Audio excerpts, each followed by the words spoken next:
I will return as an avalanche.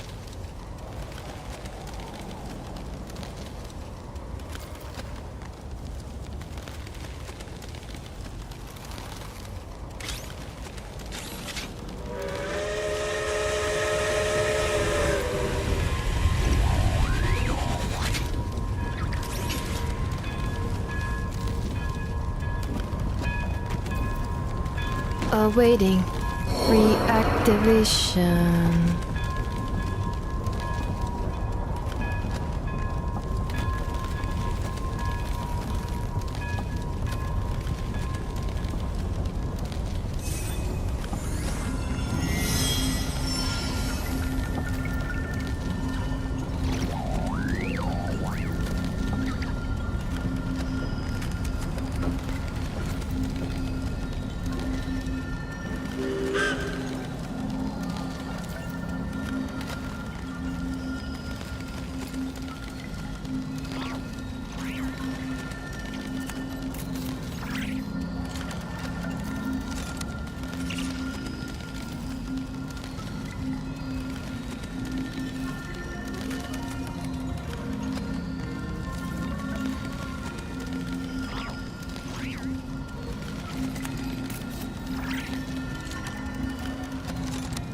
The moon has waned.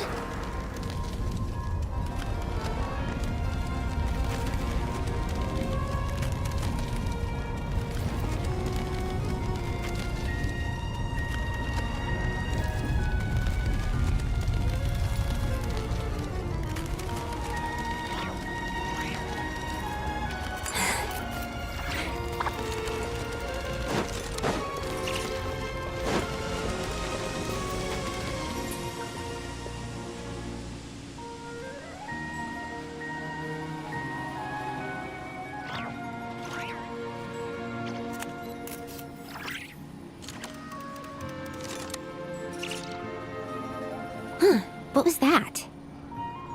Oh, it's gone. Can I go take a look?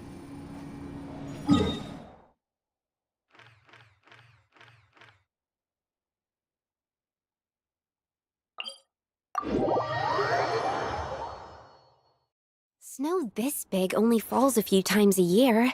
If I miss it, I'll have to wait until next year to run my experiments. So please give me some space.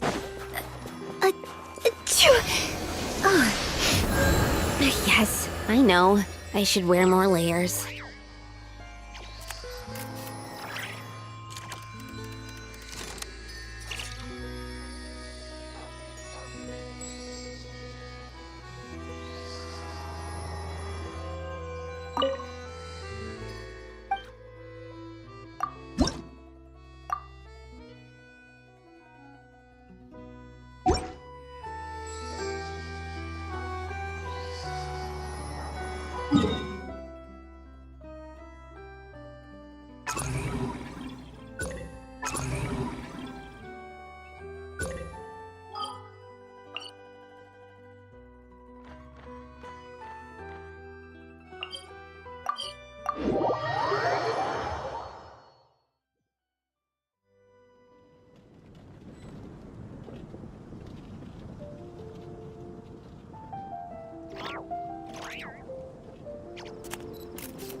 Ad Astra.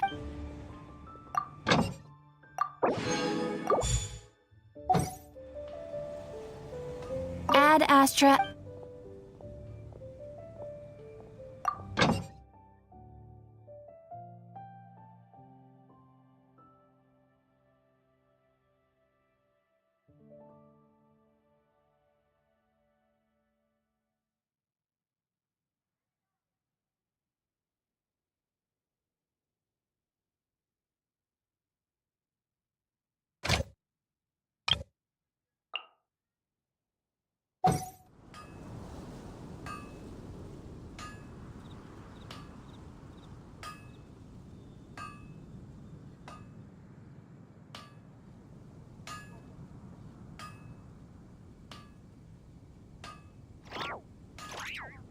People ought not be so frightened of ghosts. They are merely talking shadows, chattering away endlessly about their past affairs.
You might want to avoid looking down if you're afraid of heights. Oh, it's not that. Paimon's just praying that we don't have yet another accident.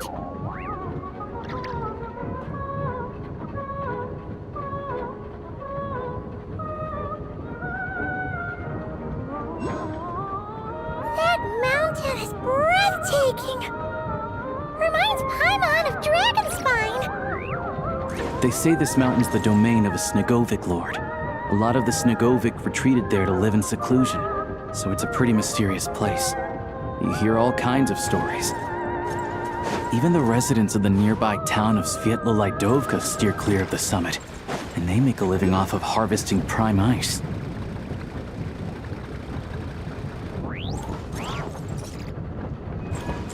Look, Snezhnograd's just up ahead.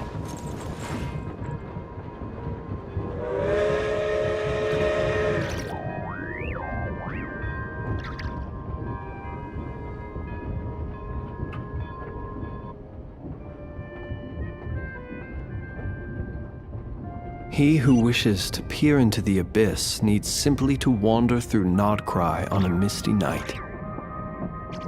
The march of the Wild Hunt will be sure to drag him into the darkness.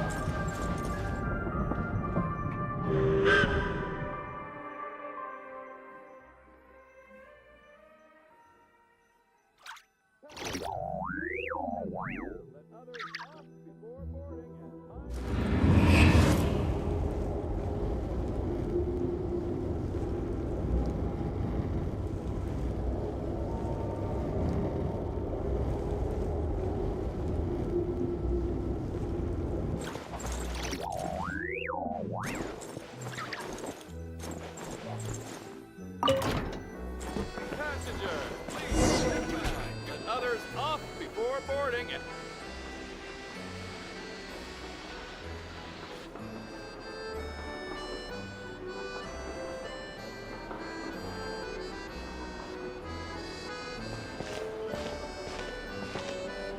Here we are. Welcome to Snezhnograd train station, the biggest transport hub in the nation.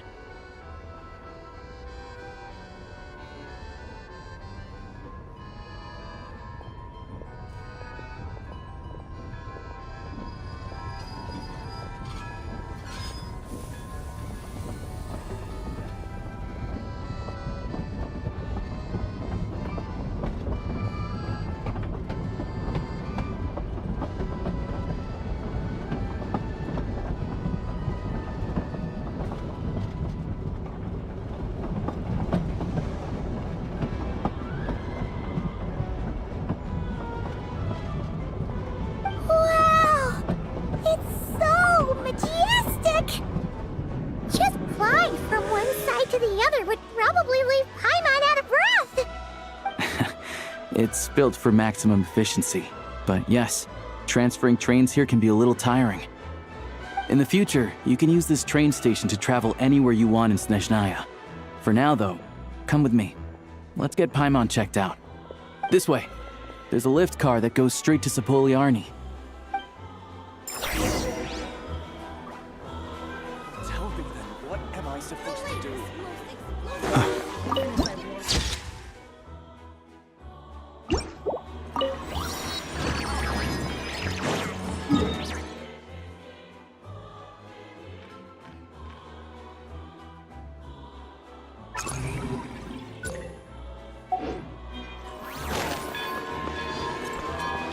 Look! Look! They have really funny-looking heads! And those ones are about the same height as Paimon! But it looks like they can't fly! Those would be Volkudlak and Domovoy. You'll also see the Winged Vila and the Snowborn Snegovic amongst others. No wonder! We'd heard that Snezhnaya used...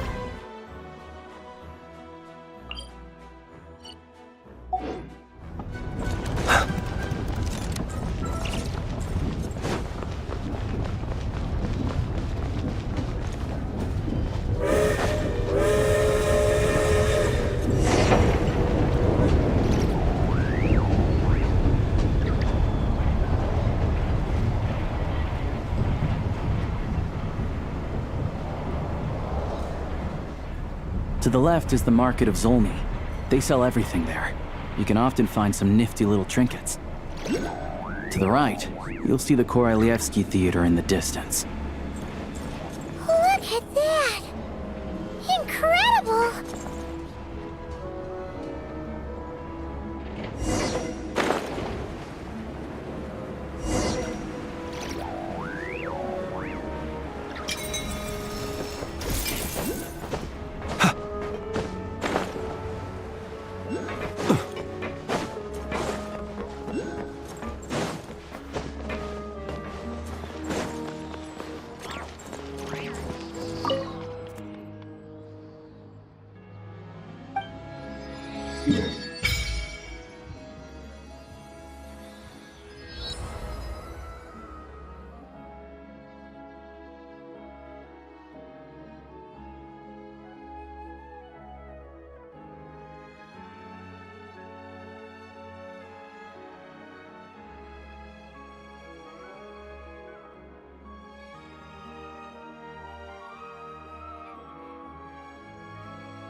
Snezhnograd is stunning! Seeing it with our own eyes makes all the trouble we went through to get here worth it! I found it pretty stunning when I first came here too. But I soon found out that stunningly beautiful means stunningly expensive. The prices here are crazy. I'm just a small-time hunter, so Zolny is where I spend most of my time. This way will take us to Podvorier restaurant. They offer food and lodging there, so you can get settled in while I fetch the doctor. Is that gonna be stunningly expensive too? Yeah, I mean, there are places to stay in Zolny, but I highly doubt they'd meet your standards.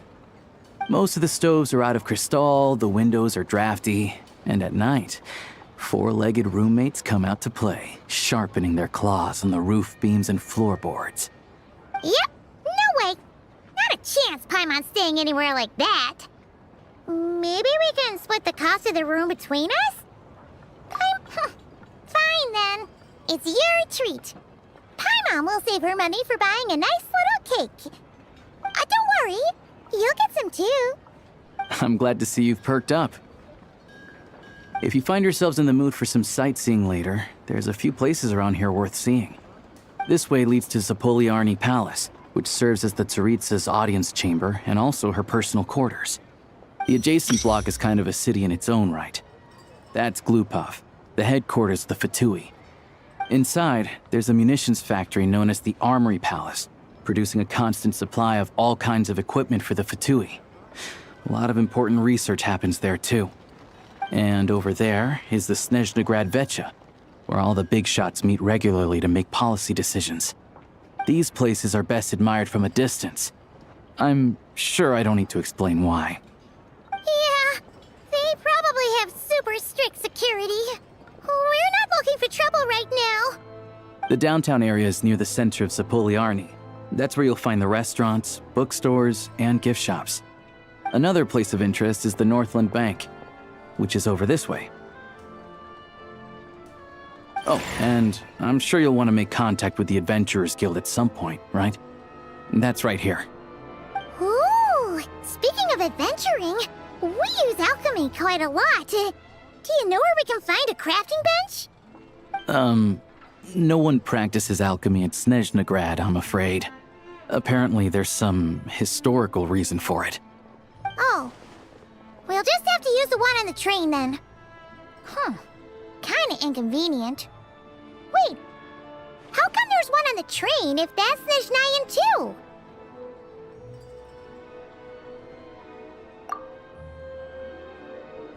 Yeah, I don't know. Not my area of expertise. Still, I wouldn't say the absence of alchemy makes life here any less convenient. Anyway... Finally, there's Zolny in that direction. It's mostly residential buildings and factories, but there's a few shops too. Worth a look around if you're interested. That's about it. You guys go ahead and get checked in while I track down my doctor friend. Sounds good. Thanks for all the recommendations. Yep. Podvorier restaurant is right this way.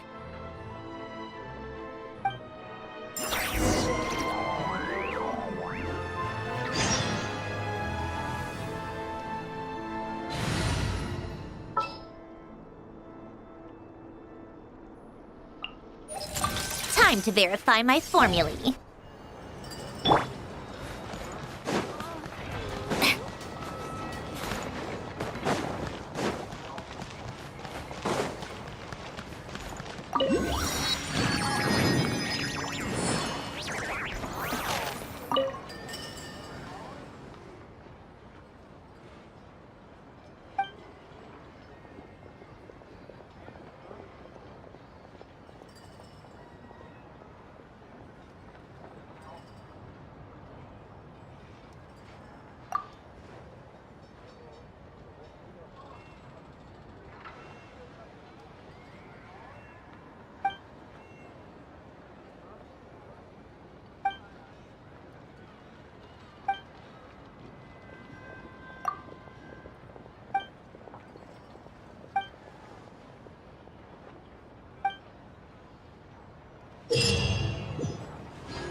miss the good times. Oh, no. Missed it again. Welcome to the Adventurers Guild, my lady. Is there something I can help you with?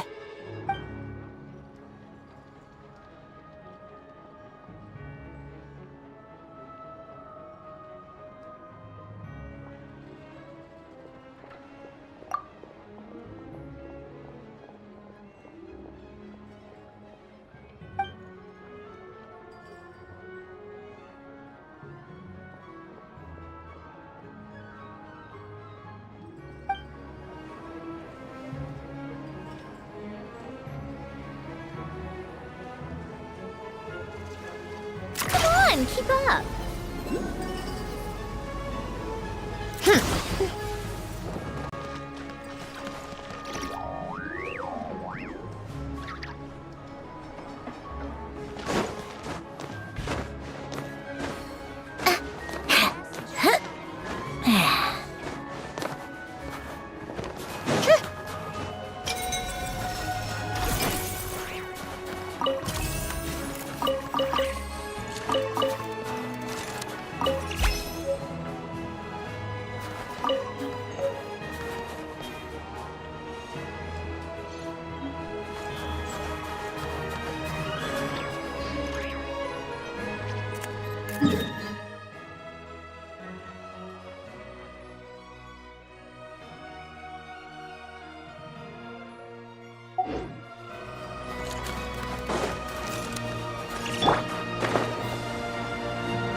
You all miss the good times.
Looks like you get what you pay for, huh?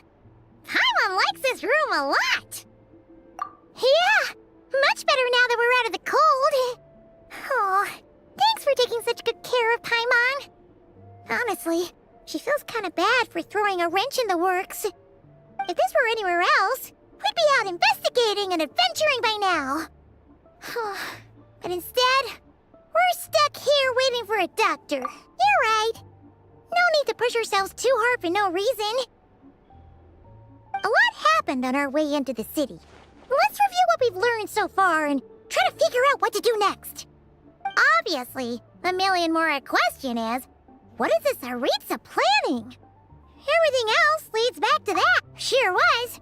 And so far, we've learned that in addition to the 7 Gnosis, her plan also requires a ton of energy. But we won't get to see her anytime soon. Alyosha said that she went east to fight that big monster. It must be a pretty powerful one if it can blanket the whole of Snezhnaya in a snowstorm this awful. To be honest, what we're really lacking right now is information. The kind of information that only the higher-ups in the government would know, not word-on-the-street type of info. Paimon can think of a few people who might be able to help us, but... Right! And when we left Nogcry, Zandroni specifically left a message reminding us which side we're on. So, it's unlikely they'd tell us anything confidential feel about the Tsaritsa's grand plan. Yeah, fair point. Besides, that Gloop-Off place is right nearby. There's gotta be someone there willing to talk to us, right? But it's unlikely we could sweet-talk Arlecchino. Let alone Snezhnaya. She basically told us to stay in her lane already.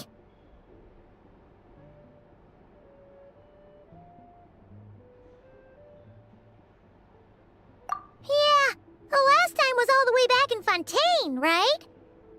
Too bad we missed him in Nodcry. Apparently, he came to help out. Hello. Is there a traveler in Paimon in there? That's Alyosha! Come in! Hello, I'm Dr. Luneva. Alyosha mentioned that one of you is feeling a little under the weather.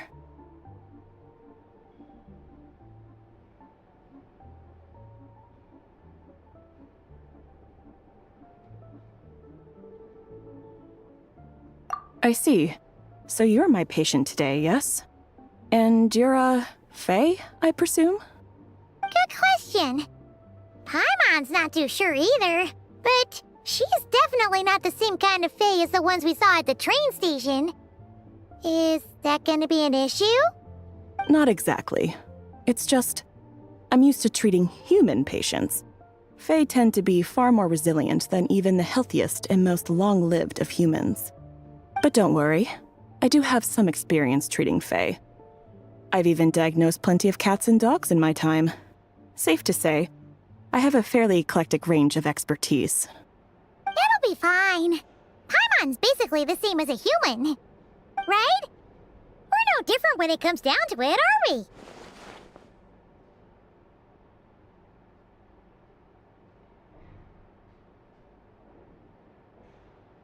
More like you don't eat enough. The more talking you do, the more you need to eat.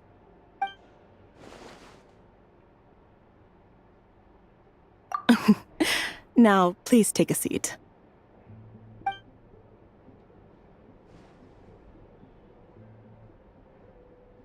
Okay, vital signs are good. Test results are all within normal ranges. I don't think it's anything serious. More than likely, you've just caught a cold. I can give you some medicine to tide you over, but as long as you rest properly for the next couple of days, you should feel better. Make sure to keep an eye on your temperature, though. If you find yourself with a persistent low-grade fever, or if your symptoms don't improve, just contact me again. Sounds like there's no cause for alarm.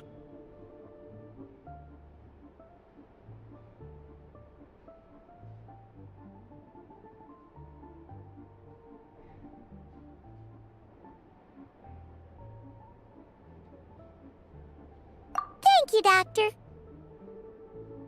You're very welcome. Just doing my job. I'll leave you in peace now. Time to visit my next patients. Take care. You heard the doctor. Best you rest up here for a couple days. No sightseeing for the time being.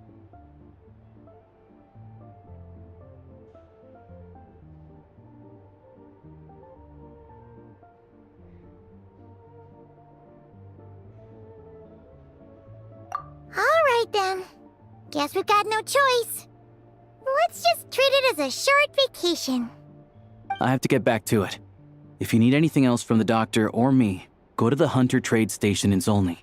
The boss there knows how to reach me.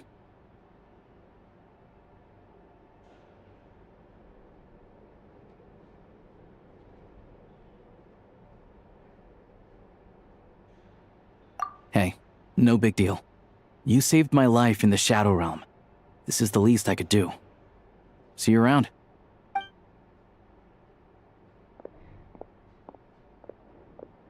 All right, time to find Child and see what he can tell me.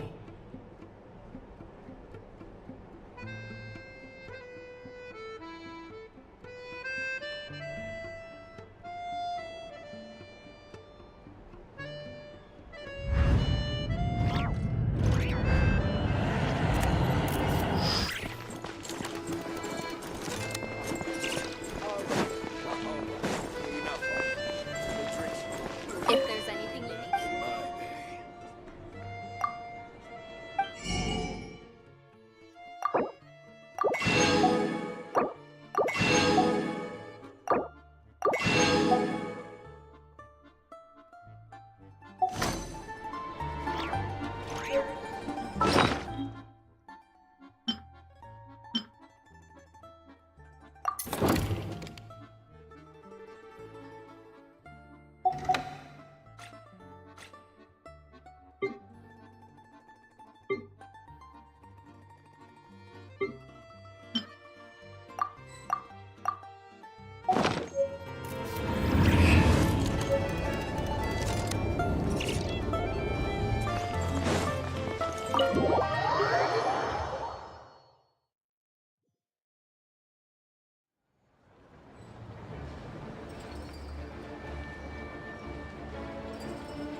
How tiresome.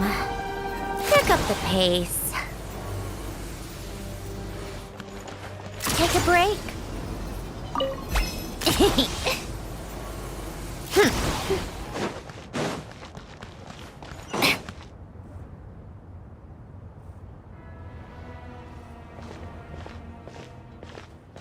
Hold on. Please display your invitation letter or permit. Glupov does not accept meeting requests without a prior appointment. You'll have to apply per the advertised booking process and wait until your invitation letter is issued.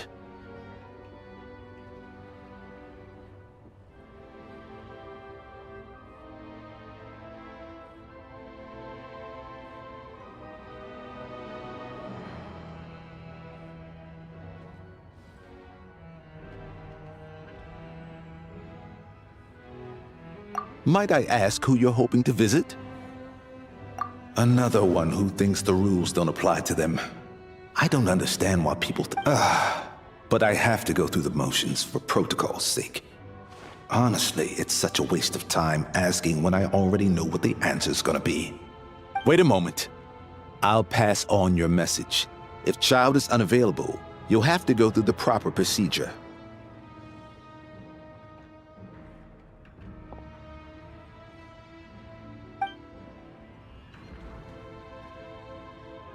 Lord Child is a busy man. He's probably not in Glupov at the present. If I were you, I'd cut your losses. No point in waiting any longer. Even if you two are old friends as you claim, please understand that the Fatui Harbingers are often busy with their official duties. They tend not to stay in Glupov for extended periods.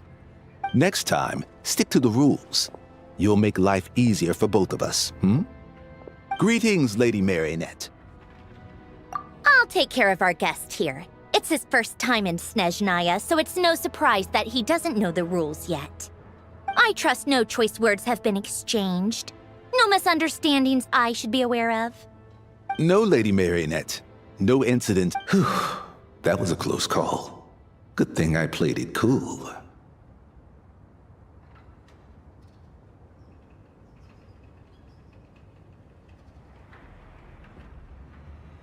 Is that right? Good to know. Wait, where's Paimon?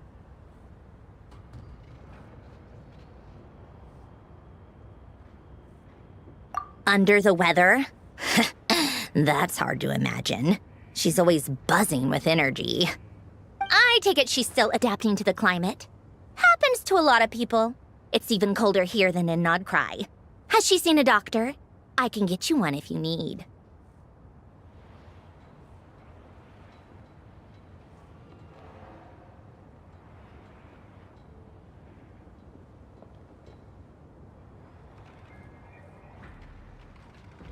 All right then. Well, let me know if you run into any other problems.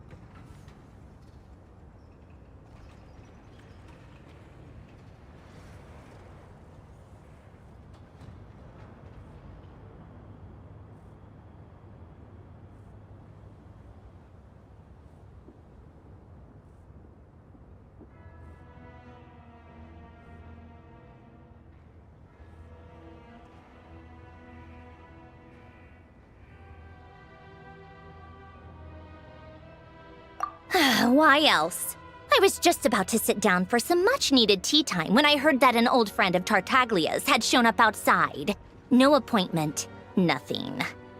And, as obnoxious as it may be to show up uninvited at Glupov, I couldn't help but take pity on the poor soul who was waiting outside in vain.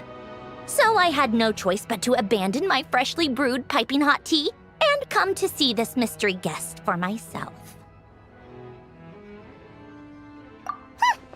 Well, I felt our time working together in Nodcry warranted some courtesy. I couldn't exactly let you freeze to death out here in the wind. Unfortunately, I can't invite you inside either. The rules of Glupov wouldn't allow it, and as a harbinger, I have to lead by example. On the plus side, Snezhnograd actually has some class, unlike Nasha Town. Torchlight Books has a very nice selection of teas and cakes, so we can catch up there. Your treat, of course.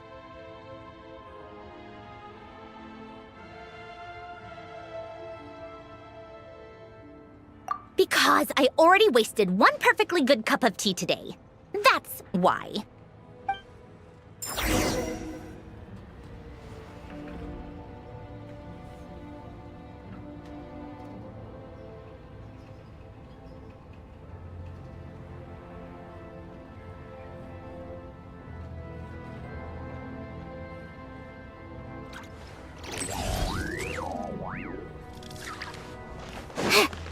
Come on, keep up. Exactly. That's right.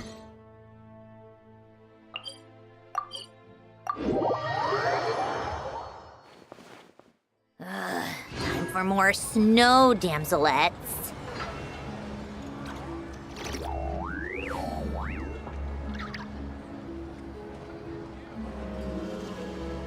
Called back to the Zeppeljärny Palace again? Ugh, seriously. What's the point in all these endless meetings?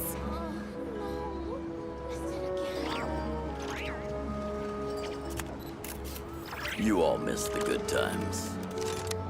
How tiresome.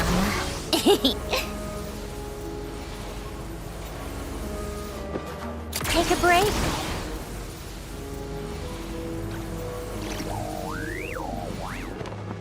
Come on, keep up.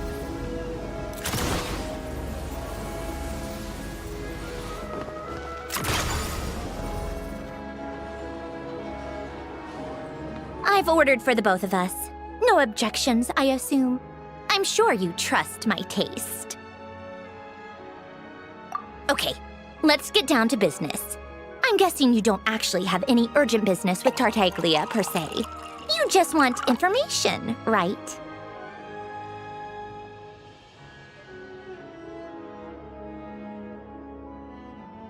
Wanna take a guess?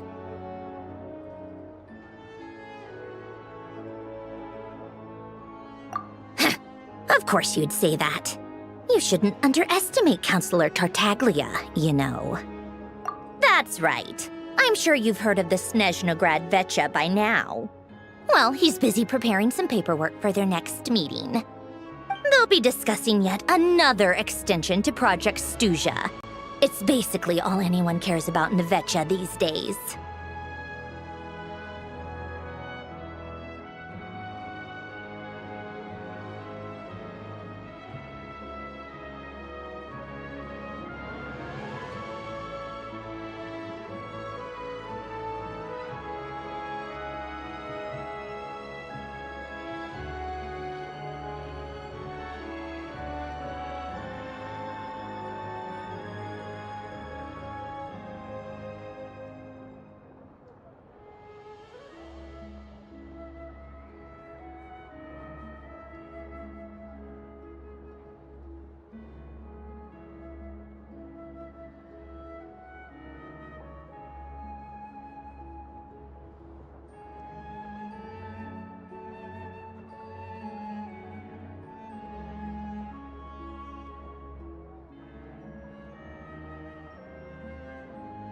Yeah, he's more of the shoot first, ask questions later sort, isn't he?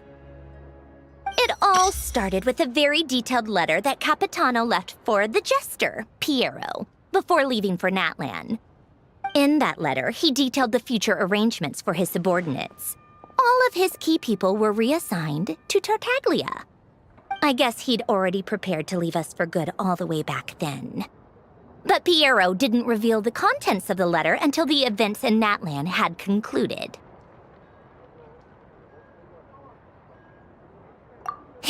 That was his reaction, too. Why me? With a bewildered look on his face. He'd always assumed Capitano looked down on him. He was a man who kept his thoughts to himself and barely spoke to him the whole time they'd known each other. But he occasionally brought Tartaglia along to my tea parties back in the day. So to the rest of us, it was clear that Capitano had quite a lot of respect for his young comrade. By the rest of us, I mean my Tea Party regulars. Arlecchino, Rosaline, and... actually, not Columbina. She was probably oblivious to it. Anyway, then the Liu-S situation happened. Normally, it took a long... Basically, Tartaglia probably had the wrong idea about Capitano all along. Right up until Piero revealed the letter he'd left behind.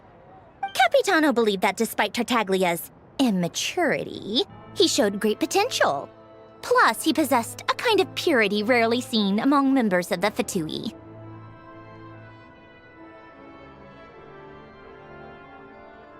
Yeah, it's one of the few things that I'd agree, though. He knew that after he was gone, several of the others would swoop in on his army like vultures. With the ones who stood to benefit the most being the rooster Pulcinella and Regrator Pantalone. Once they divided Capitano's troops between them, they'd be more powerful than ever. No one would be able to stop them. So, you can see why Capitano chose to hand that letter to Piero, right? Exactly. Piero also needed to back a harbinger as soon as possible. And all things considered, Tartaglia was the best choice. Even though Tartaglia has had the support of Northland Bank for a long time, he and Pantalone are ultimately not cut from the same cloth. I'd say Capitano made a good judgment call. Anyone else caught in this situation would probably feel like they'd been hung out to dry. His best course of action will be to distance himself from any shady business, while still maintaining friendly relations with Pantalone, but seeking Pulcinella's support at the same time. What's the point in having a tea party if you don't spill a little tea? Besides, none of this is confidential anyway. Ask any journalist out. You'll see it firsthand if you ever sit in on a session of the Snezhnograd Vecha. All the factional strife, whether open or unspoken, it plays out for all to see in that one little room. Having a voice in the Vecha is the only way to steer policies in your favor. So, every person in that room represents a particular interest group. Pantalone, for instance, represents the financial sector, and Tartaglia represents the Fatui soldiers. Personally, I have no interest in political jousting. But since I have a number of engineers and researchers under my command, I have to make their voices heard. Then there's Pulcinella, the linchpin of the Vecha. He represents politics itself. Everything involves him, so nothing can bypass him. Any issue that comes up, he knows how to mediate. That's what the Tsaritsa values most about him. I'm starting to see why everyone is so frustrated with the way things are, but also powerless to change it. A complex web of interests connects all parties involved, and the Tsaritsa sitting at the top adds another layer of complexity. It must be nearly impossible to come up with a perfect solution. All right, I'm done carrying this conversation. Time for you to answer a question of mine. You must have known that you can get the info you needed from me. So why was Tartaglia the first person you asked to see? Huh? Jealous? As if. Wait. Oh, I think I know what it is. Columbina passed on my message to you before you left Notcry, right? I only meant you should be mindful of which side you're on. Is that actually why you didn't ask for me? Because you took that to heart?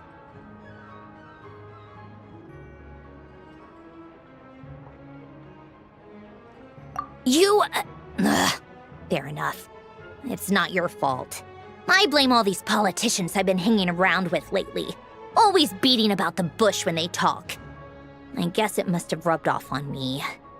Anyway, just ask for my help next time, okay? Little things like this are no problem. Lady Marionette. What now? Can't you see I'm on my break? Whatever it is, just leave it on my desk. I'll look at it later. Sorry to disturb you during your break, ma'am, but I'm afraid it's an emergency.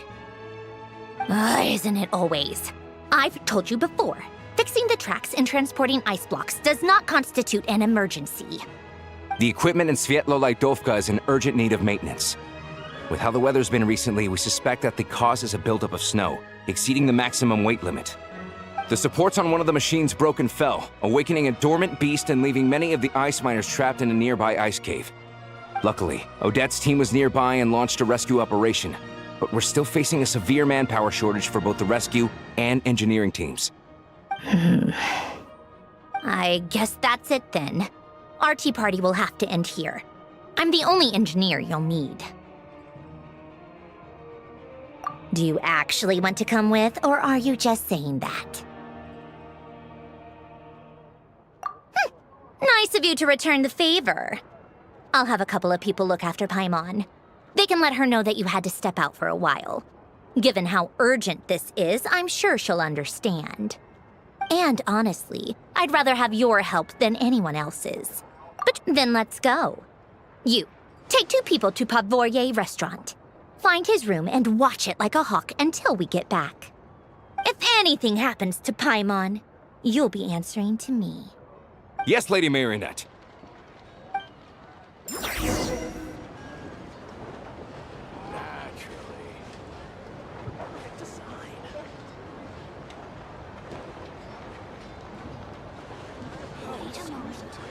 look as though you've run into trouble.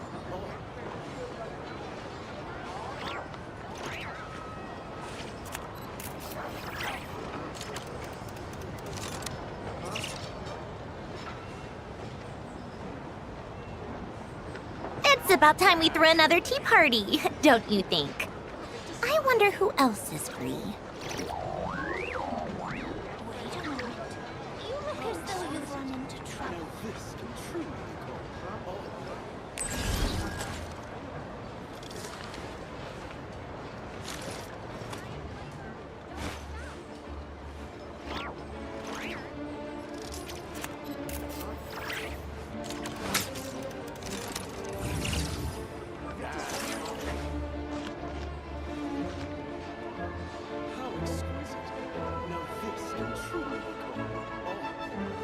Wait a moment. You look as though you've run into trouble.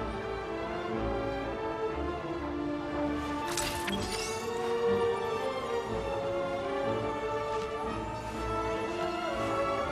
You look as though you've run into trouble. Wait a moment. You look as though you've run into trouble. Perfect design.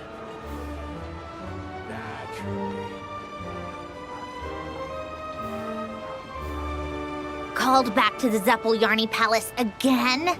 Ugh, seriously. What's the point in all these endless meetings? Wait a moment. You look as though you've run into trouble.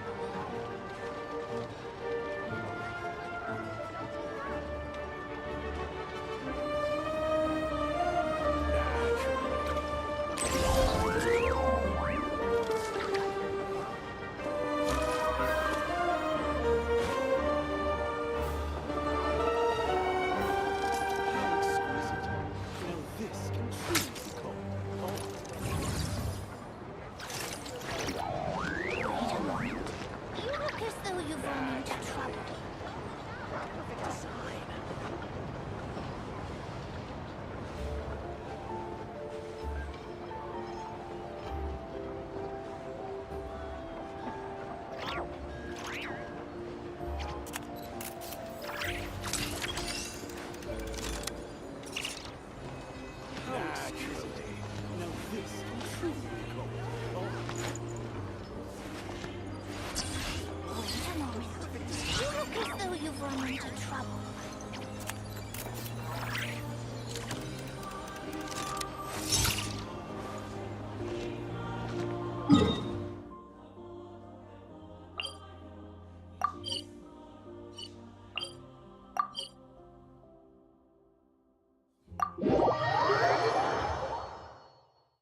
about time we threw another tea party, don't you think? I wonder who else is free.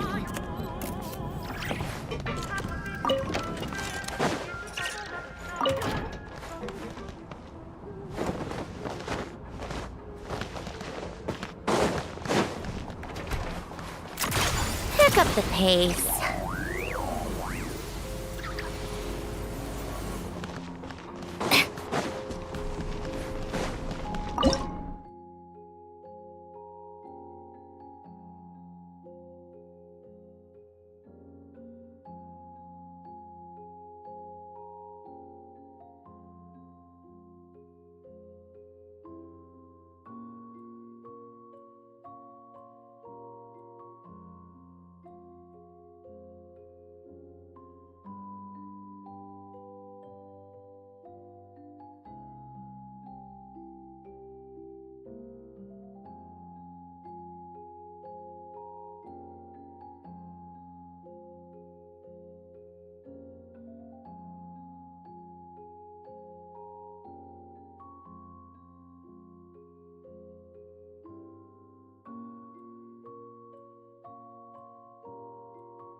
Take a break?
anything you like. You can ask anything you like.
They weren't exaggerating.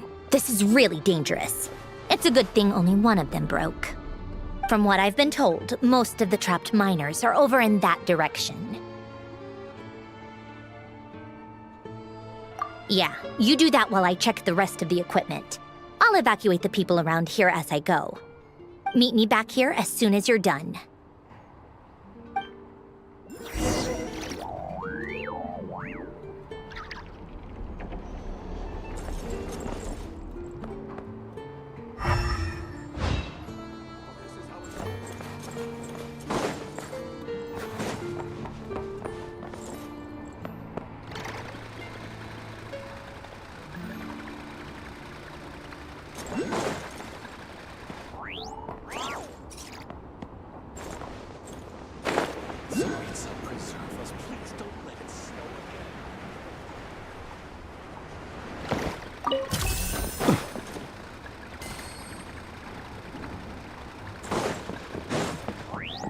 Be silent.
He who wishes to peer into the abyss needs simply to wander through Snezhnograd on a misty night.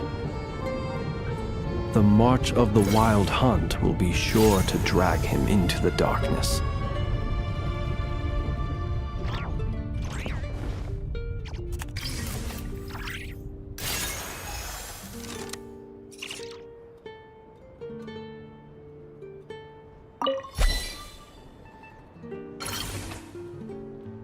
People ought not be so frightened of ghosts. They are merely talking shadows, chattering away endlessly about their past affairs.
I have to be getting close.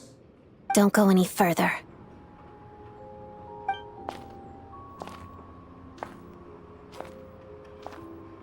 It's too dangerous here. There's a highly aggressive monster on the prowl. You need to leave, now.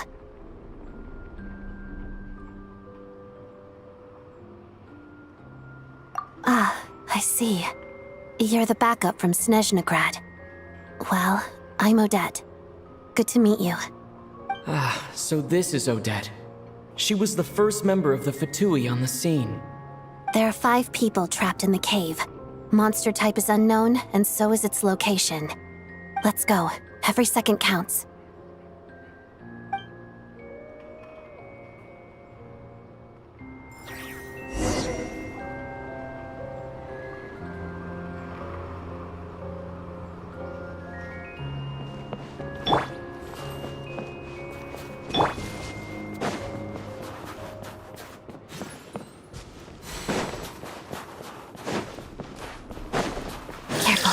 Something's moving.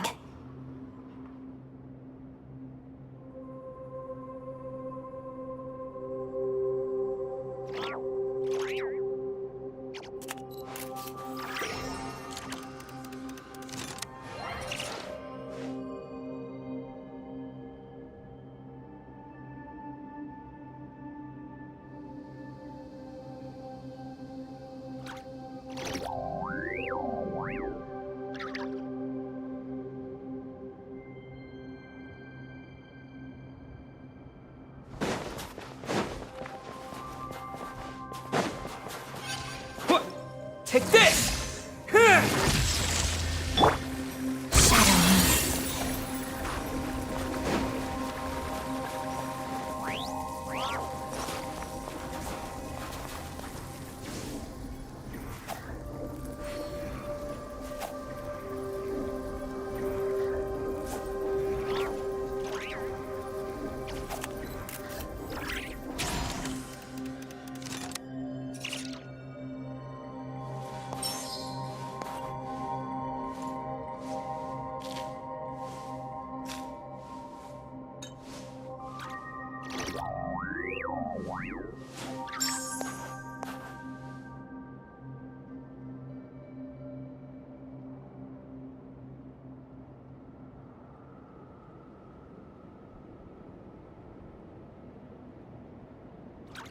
Well, if that's all, I'm going to go rehearse.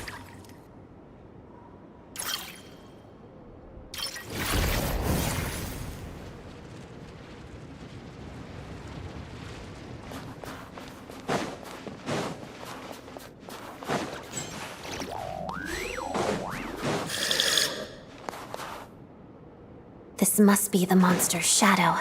Looks like a tough opponent.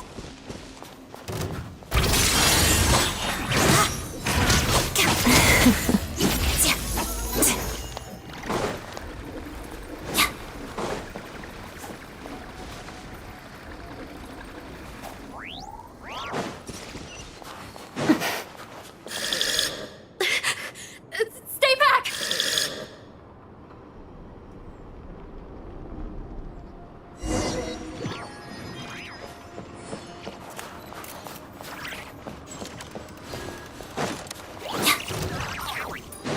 Crystalline Adagio. Harada. Yeah?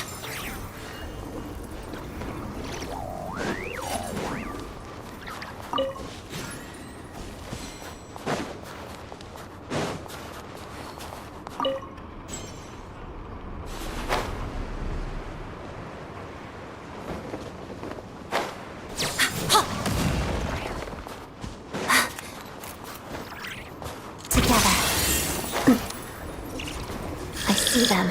They're right behind the monster. The monster seems very agitated. It could attack at any moment. Let's make the first move.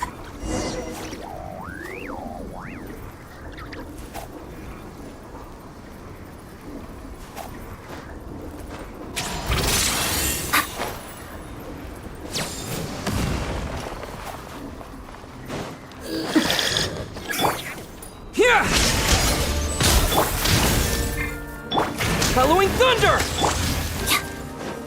Shadow me. Waltz of the snowflakes.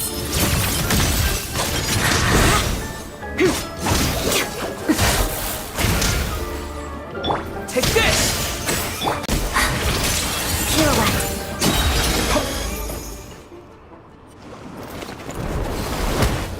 Oh, thank you for saving us. We'd have been monster fodder otherwise. Thank you. Thank you. You're welcome. You should be safe now. Follow this route out. He and I will stay behind to watch the rear.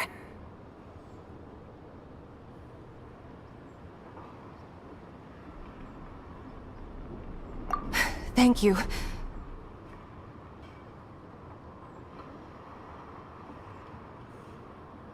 I've searched the area.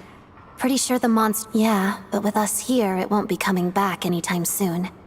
It may be small, but don't be fooled. It's a ferocious beast. People are just food in its eyes. It's lucky we got here when we did. The trapped miners have been successfully evacuated. Time for us to leave. Wait, this place. There's something unusual about it.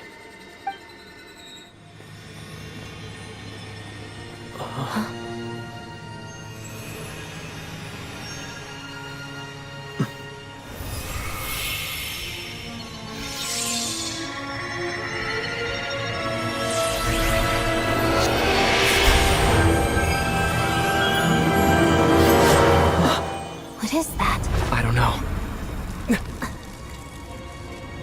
It's back? Guess it has family.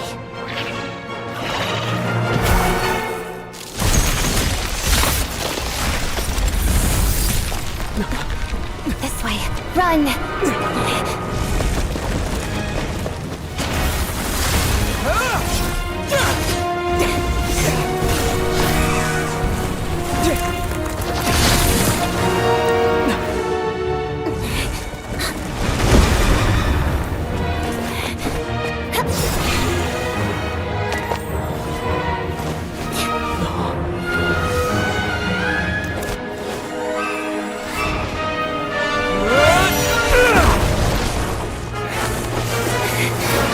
Thanks.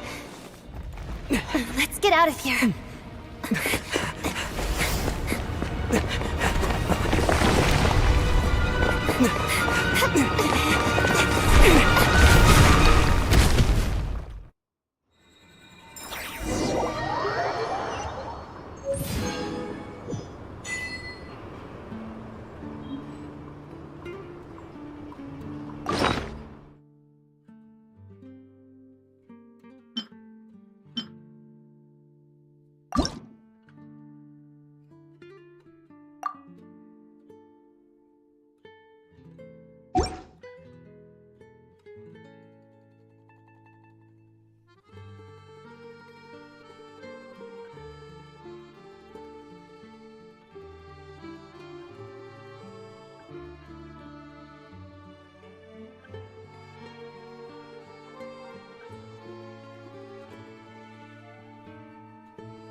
I want to help.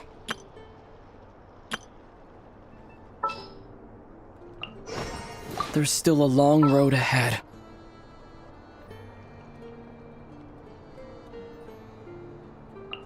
Eyes on the prize.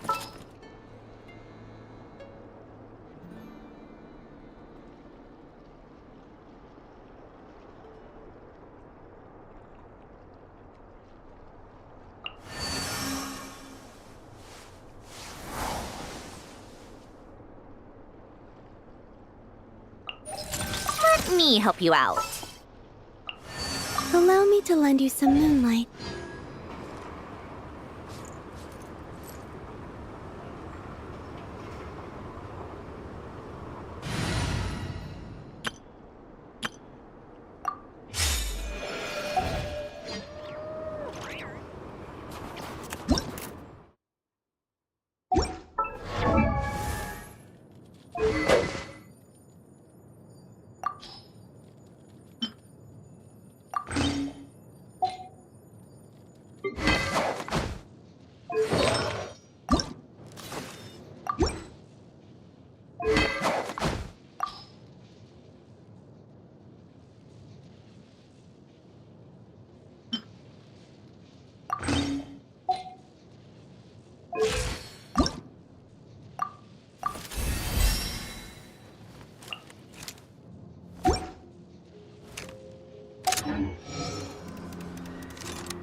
Everyone's accounted for.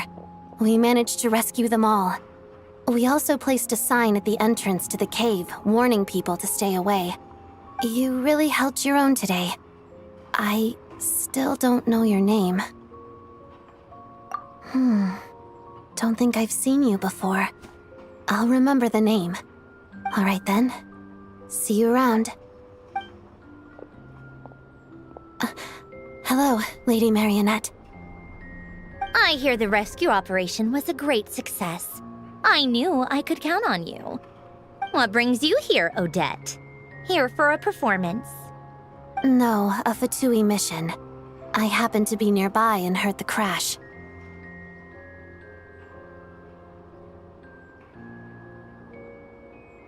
She hasn't introduced herself then. Odette is the prima ballerina of Snezhnograd. She's quite the celebrity. If you ever hear people mention the two crowning jewels of the Korolievsky troupe, they're talking about Odette and the prima donna, Vodianits. On top of that, Odette's also a rising Fatui star. It's looking likely she'll inherit the title of the Fair Lady. She learned all her combat skills from Rosaline herself. Used to be one of her most valued subordinates, too. You flatter me, Lady Marionette. If she's Rosaline's protege, that makes me... Never mind. There's no need to bring it up. No point making things awkward. How's progress on your end, Lady Marionette? Equally successful. I finished reinforcing all the equipment. Took me a little longer without Polonia's help. But the outcome is the same, of course. Even if the heavy snowfall summoned by that monster lasts for another 3 months straight, this equipment won't give way. All right, now that we're done here, it's time to get out of this blizzard. Sure, but Snezhnograd will send someone to investigate and draw up a relief plan. And I guess I'll have to write the incident report myself this time, since it involves a mechanical malfunction. First, Pantalone needs to approve the budget, then Pulcinella has to sign off on the plan. Once they've argued it out and reached a compromise, we can move forward. That's the rough process anyway. Could take anywhere from a couple of weeks to a couple of months. depending on how smoothly it goes.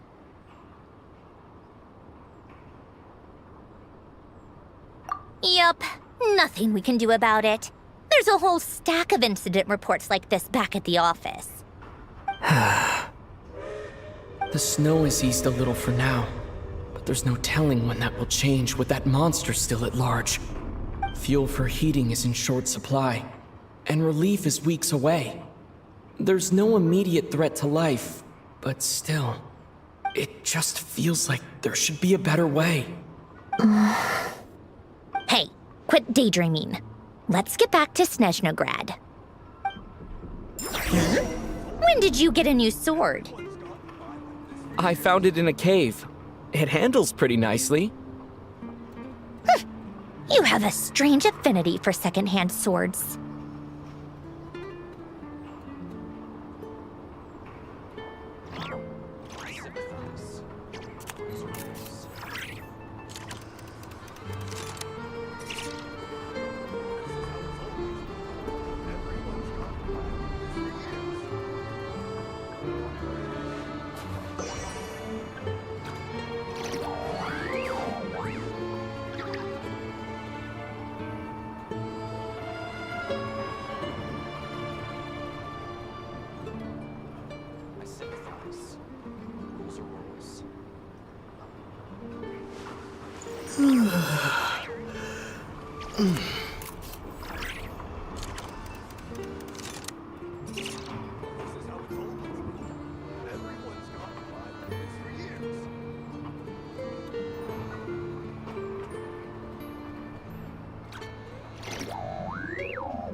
Well, if it isn't Counselor Tartaglia, Mr. Big Shot himself. Go easy on me, all right? I'm still recovering from the interrogation the real Big Shots put me through. Hey, comrade, it's been too long. I heard you came looking for me earlier. Nicest surprise I've had in a while. Good to see you too, Odette. I'm guessing you guys just got back from Sviatlo Lajdovka. How'd it go? Crisis averted? It went fine. How about you? Any new developments? Not really. Same as ever. Growing opposition to Project Stuzha, and the usual rebuttals are starting to ring hollow. The results of the mock vote were pretty dire. Pulcinella was fuming. I've never seen the old man so angry. That's not good news. It takes a lot to rattle him. Yeah, obviously if push comes to shove, there are ways to crack down on dissent. But... Sorry, I have to ask something. This is going to sound blunt, but may I? Huh? Of course, fire away. It sounds to me like everyone's tearing their hair out trying to figure out how to deal with opposition to Project Snezhnaya. But what exactly is this project's purpose? And how can it be so important that even people like you two refuse to stand up for the ordinary people of Snezhnaya? Interesting. I gotta hand it to you, comrade. You sure don't mince your words. Excuse him? What does he mean, refuse to stand up for ordinary people? Oh my gosh. How does he dare speak to the Harbingers like that? Are you interrogating us now? It's okay, Sandrone. Let me explain. I think I understand where he's coming from. If I could, I'd take your side right now. In fact, my position's very similar to yours. I've only held back on casting a dissenting vote in the Vecha because the Tsaritsa would never let me get away with it. Still, I have a responsibility to the Fatui armed forces, so I do what I can to make their voices heard. Most of them are just regular folks from small towns far from the capital. I'm sure you've seen how much those kinds of places are struggling right now. Oh, and for what it's worth, I'm from Arepasak myself. Things aren't going so swell there either.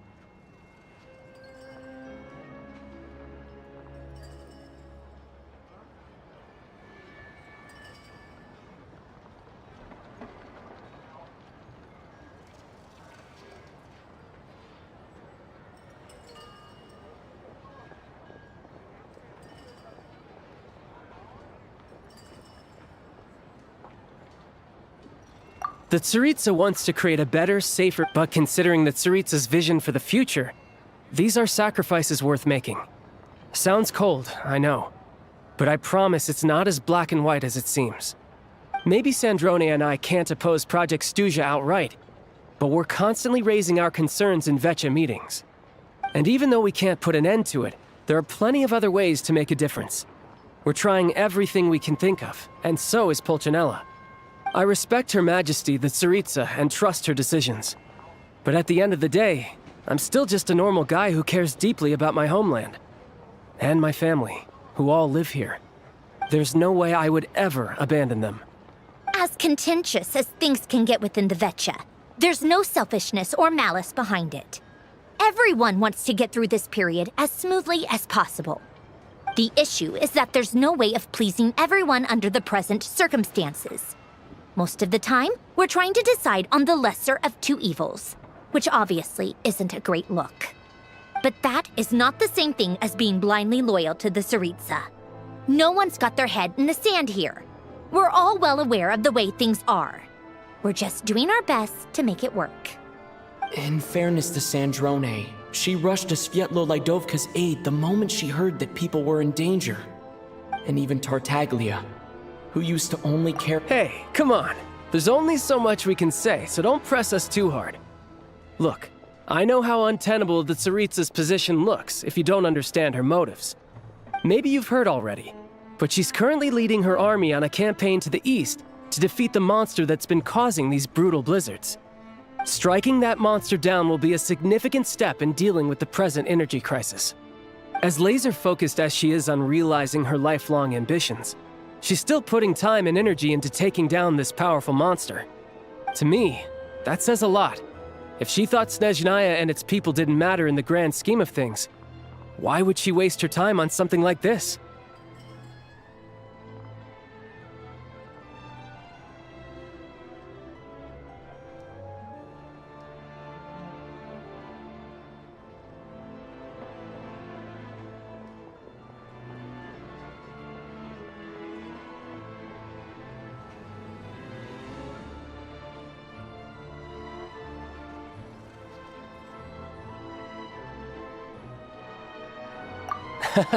Thanks. I meant every word I said, though. I wasn't just trying to placate you.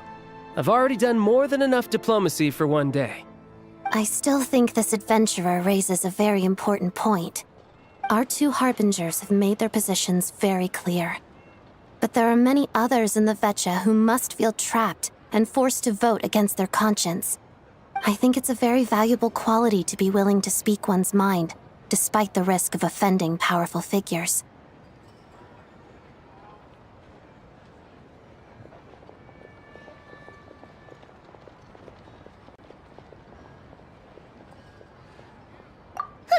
You can say that again.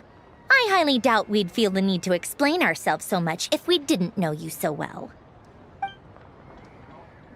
Forgive me, adventurer, but might I be so bold as to ask about your background? How is it that you can converse so openly with two harbingers? Oh, haven't you been properly introduced? Easier said than done. I like to think I'm not the kind of person who goes around busting open people's old wounds. I've only learned his name so far, and no details of his experiences. Is something wrong? Uh-oh. Is there no avoiding the subject of Rosaline? No, it's just... all right, I guess there's no getting around it. This is the world-renowned traveler, who helped resolve the storm terror threat in Mondstadt, cleaned up after the mess I made in Liyue, and then went to Inazuma, where there was a duel before the throne, in which the traveler defeated Rosaline. Oh. I'm sorry. I didn't think you two would be seeing much of each other, so I figured it wasn't worth bringing up. It's fine. It was a long time ago. It's fine. Sorry, I just remembered that we have a rehearsal coming up. Please excuse me, I should get going.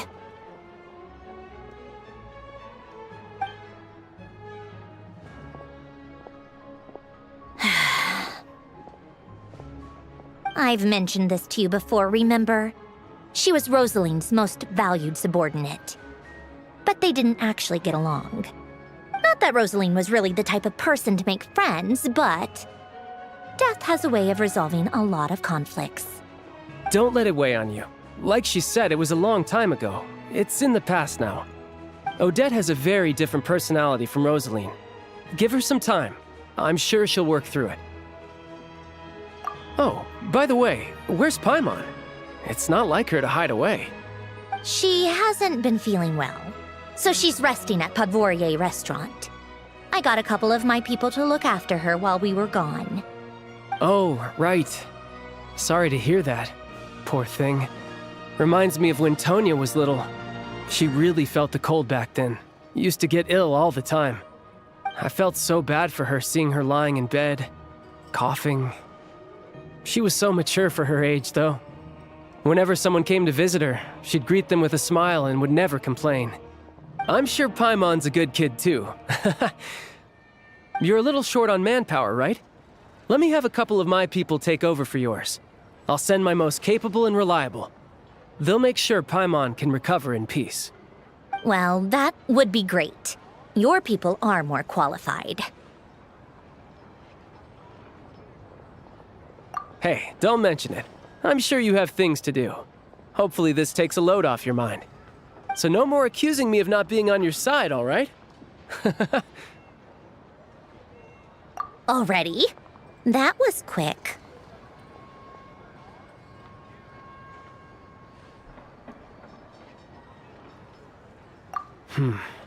I'm afraid I can't help you there.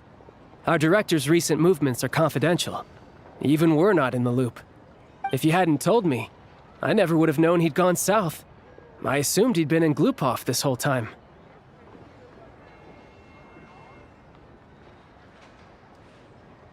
Well, I guess I'd better go sort out Paimon's security situation. I have some other work to catch up on at Glupov anyway. Me too. I have an incident report to write up. Let's leave it there for now.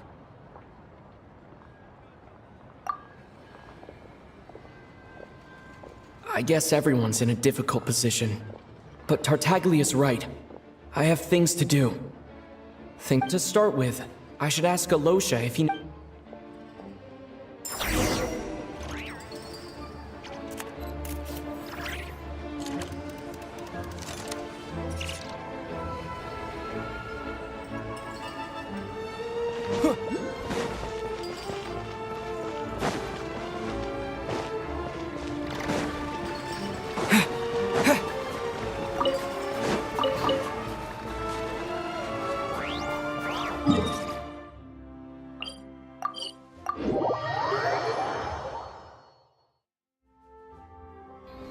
How strange.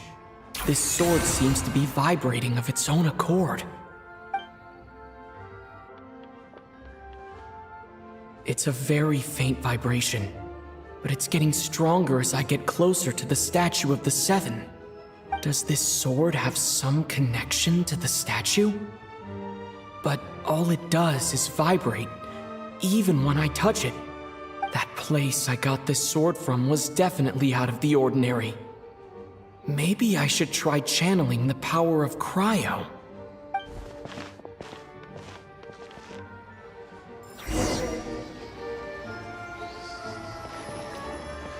Cryo sword! It worked. There really is something special about this sword.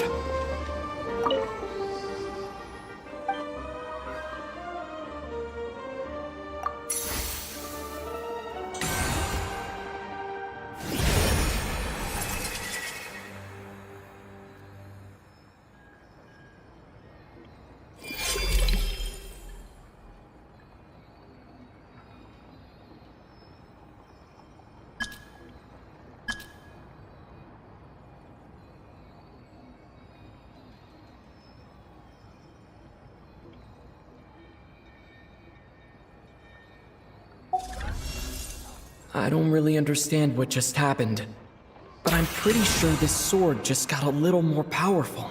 I'll have to try the same thing again when I come across another statue of the Seven. In the...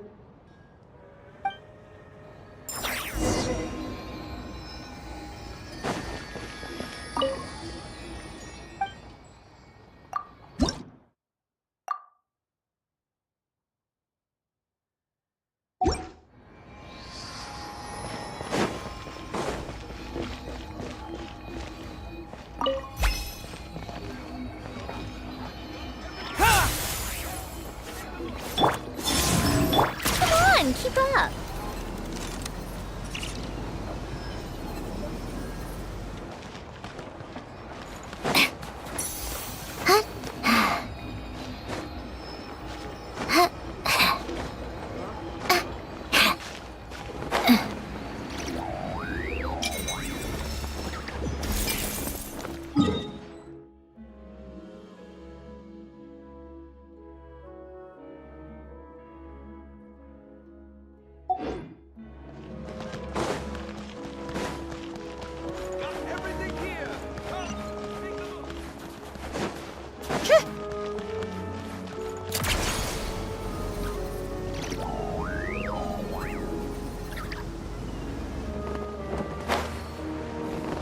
How tiresome. Ugh, time for more snow damselettes.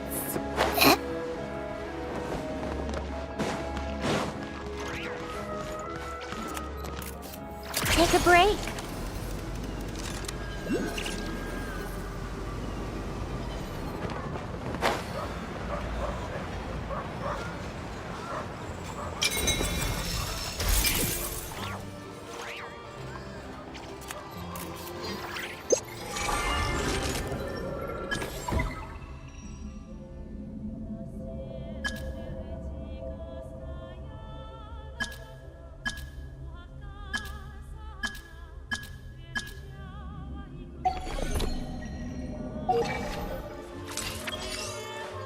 How tiresome.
Take a break.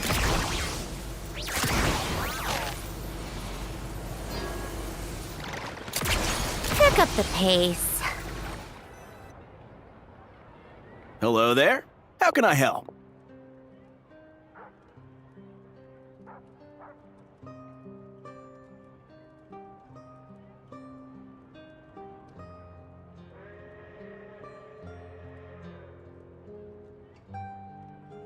Ah, sure thing. Give me a second, I'll go fetch them for you.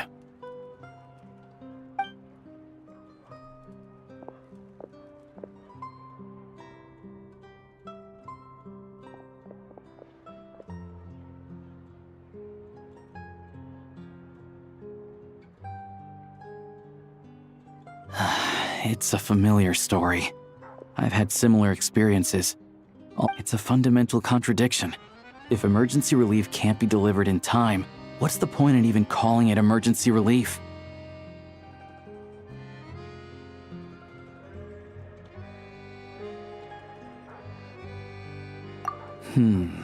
Not necessarily. I think there's a good chance that Kresny Crystal from Stratomeros will start flowing into the market. When we resolve Stratomeros' energy issue, it's like we open the floodgates. A huge backlog of Crystal is now available to the townspeople. There's no way they can use it up at once. A lot of them will probably stockpile it and slowly work their way through. Probably a good idea, since energy prices are only going to keep rising. But there will always be people who urgently need Mora. Exactly. At the current price, hey boss, how much do I have left in my account? 1 second, let me check. So, you're planning on buying the crystal out of your own pocket? Yeah. I don't know if I have enough, so I'll chip in a little extra and buy as much as I can afford.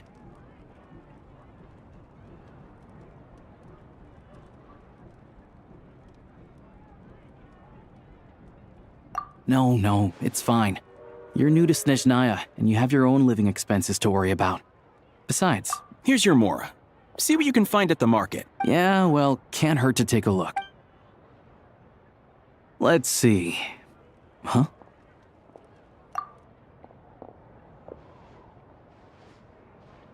Oh, Alyosha, and... Hello? I didn't realize you two knew each other. Yeah, I take on some odd jobs in the city to supplement my hunting income. Sometimes, when the weather's as bad as this, it's better for a hunter to adapt than to keep looking for game. Yes, and we sometimes need extra help.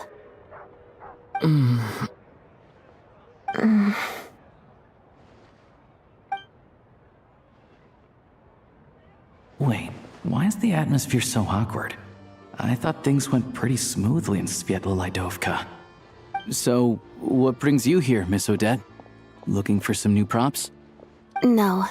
After I got back to the theater, I couldn't stop thinking about the situation in Svietlolaidovka. It bothered me so much I couldn't focus on my dancing. So I decided I'd come here and see if there's anything I can do. You too, I presume. I suppose that's why you're here. I didn't feel comfortable expressing my true opinions in front of the Harbingers. Not least because ordinary Fatui like me don't even know what project. Without knowing the full picture, I can't make sense of it. So many people feel the same way. They wish they could do something, but all kinds of reservations hold them back. Explains. Yes. Well, that's one option. But there are risks to consider with organizations like that. The Fatui does not encourage their activity. Right, because things can get out of hand, and it's hard to hold the right people accountable when they do.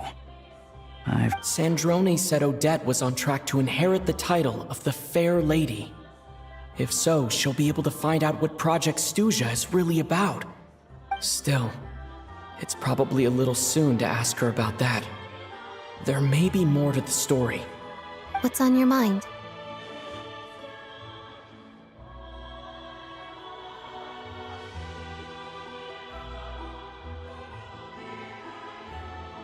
I think we can both agree that no matter which side you're on, it can't stop you from doing the right thing. Where there's a will, there's a way.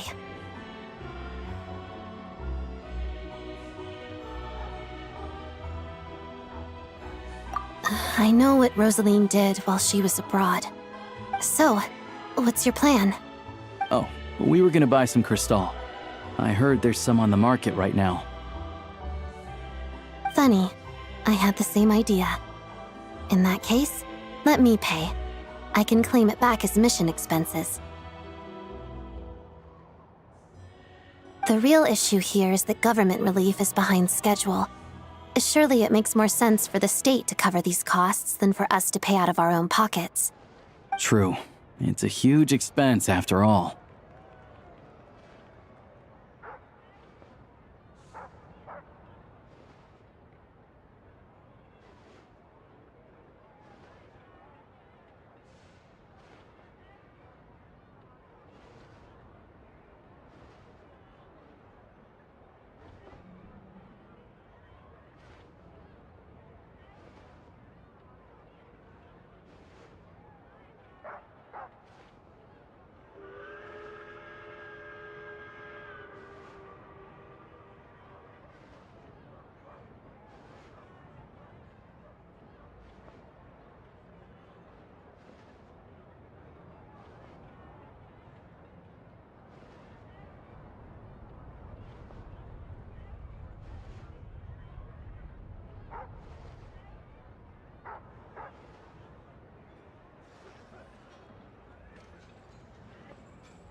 Let me see. I'll take it all, please. And I'll be needing a receipt. Right. Choose mission budget under the expense category, but be sure to specify emergency rescue operation in the description. Otherwise, the normal reimbursement limit will apply. Let's book this train. Regulations say that if we need to transport Kresnik Crystal during Project Stuja, extra carriages can be added 1 hour before departure.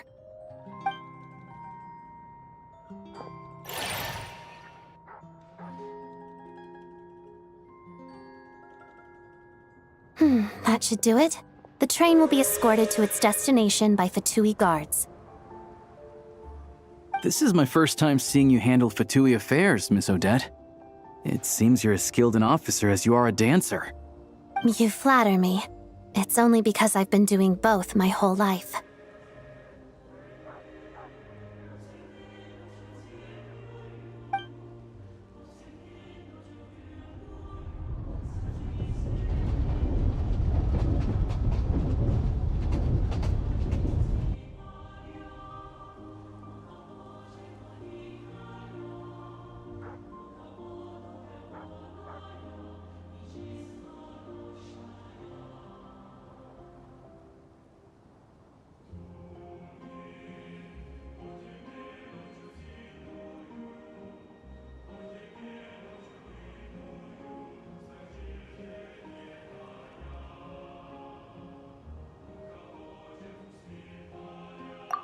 Anyway, I bet you've been non-stop today, am I right?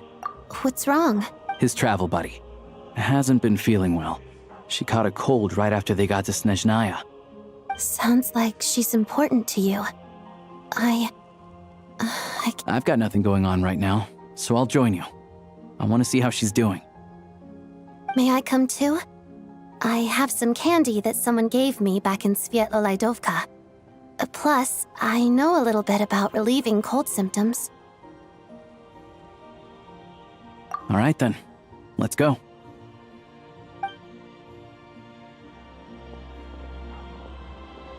I still don't know what the deal is between these two, but at least the tension seems to have vanished.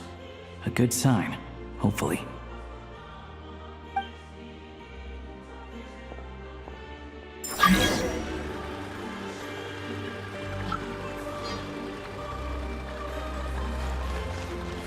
Come on, keep up.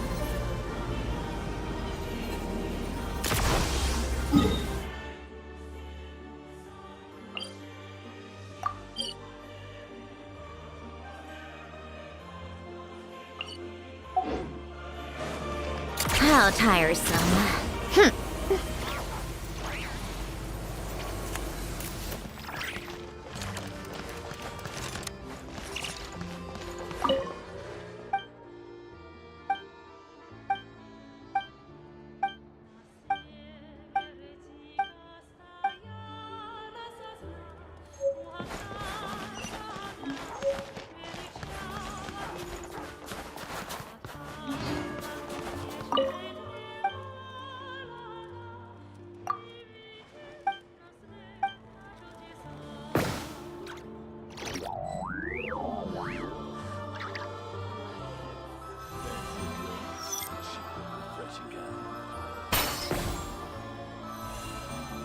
Just in.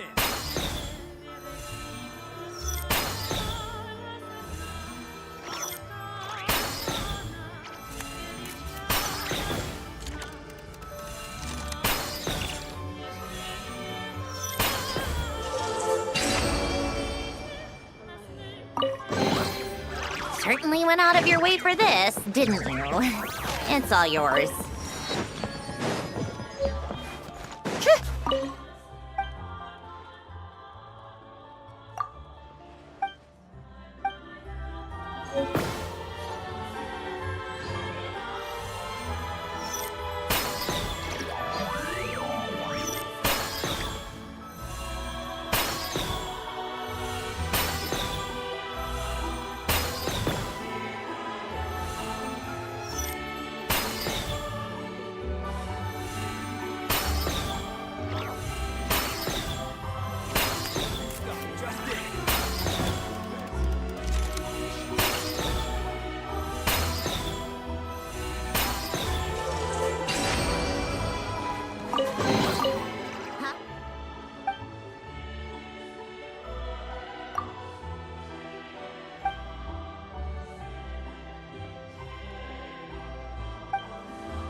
Just in.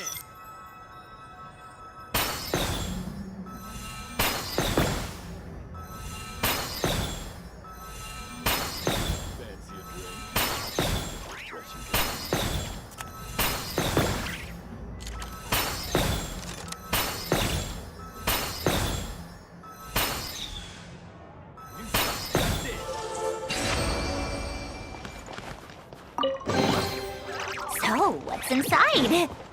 Not that I care.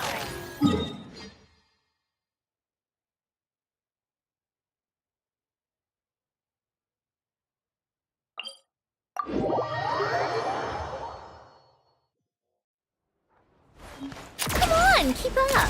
Pick up the pace.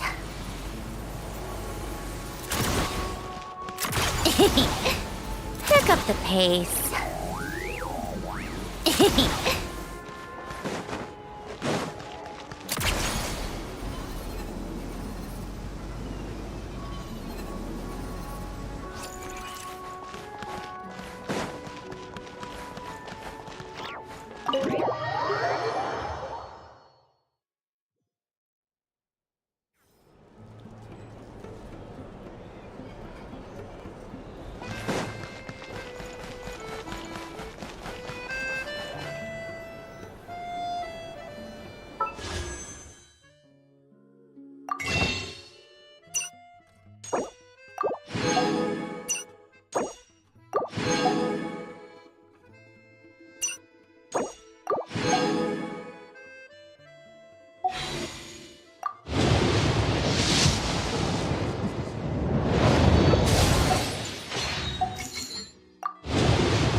Hello.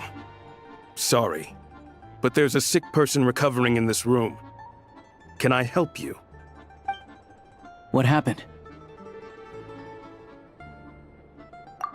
Oh, please, excuse me.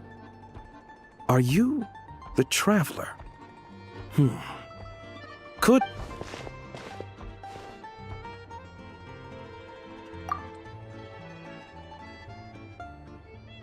Ah, it's really you. Sorry for the inconvenience. We're under strict orders from Master Child to keep this room well guarded. At the same time, we can't interfere with Podvoye Restaurant's business. That would only seem all the more suspicious and draw unwanted attention to this room. Besides myself, a few of my colleagues are stationed in and around the restaurant, in plain clothes, of course. Rest assured, you're in safe hands. I didn't expect such a high standard of protection. Well, Master Child handpicked us for this special assignment. We're not about to let anything go wrong. Anyway, I won't keep you any longer. Please.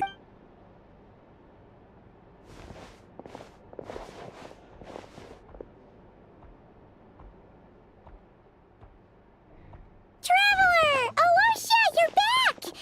Oh, hey! Who's our new friend? Hi, I'm Odette. The Traveler and I crossed paths a few times.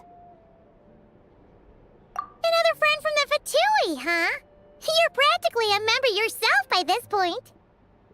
Paimon's definitely on the mend. We should be back to our usual travels in a few days' time. Seems like that is just... Paimon? I have just the thing. Whoa! What's this? Is that... a flame inside an ice cube? Wait, is this real ice? How's it not melting? All keen observations. You're right. This is called Core Ignis. Whenever I've caught a cold in the past, I found I recover much more quickly if I place this by my bed. You're welcome to borrow it. Awesome! Wow! It's so... Your name was Odette, right? How did you two meet again? Looks like she's in pretty good spirits. That's a relief. Any progress with your investigation yet?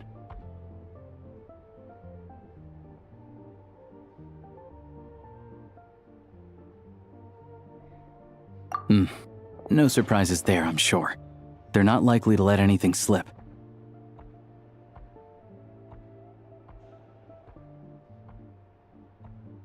The Rokot, huh? Members of the Rokot keep their true identities hidden, but I think there might be someone I can introduce you to. Leave it with me. Meet me at the Korolyevsky troop tomorrow, and I'll tell you how it goes. Would anyone like a drink? I'm gonna head to the bar. Paimon will have... maybe some hot milk? Yeah. Paimon's in the mood for something warm. Enough with the secret chat, you two. Let's catch up. It'll be kinda like tabletop troop. No reason why listening to a story can't be an adventure.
Called back to the Zeppeljärny Palace again?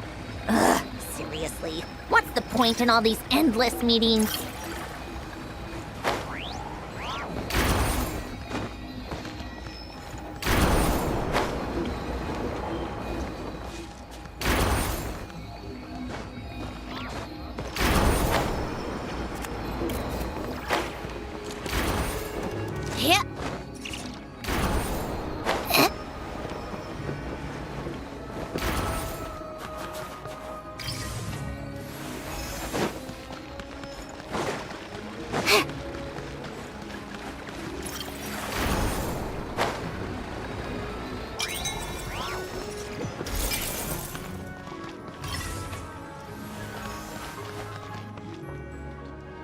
Ah, you made it. I've got some tickets, and I managed to set something up with the Rokot. It'll have to wait until after the show, though. Happy to stay and watch? Pleasure. Here.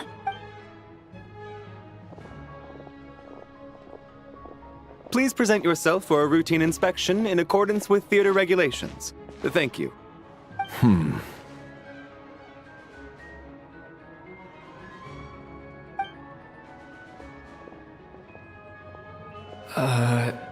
Is that guy with the Fatui? Looks like he's waiting for something. Okay, all done. Thank you for your cooperation. Please proceed through to the theater.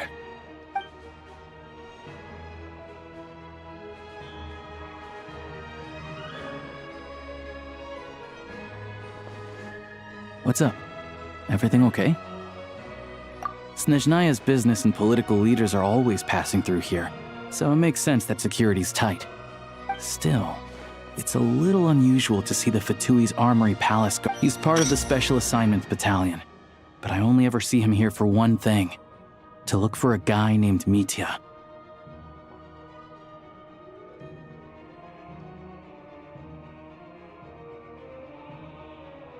Supposedly a researcher, though he never seems to put much time in at the office. The theater is one of his favorite places to hang out when he's playing hooky from work. But that's not for us to worry about. Let's go. The show's about to start.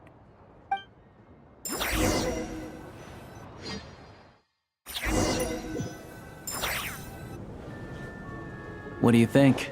Pretty impressive, huh?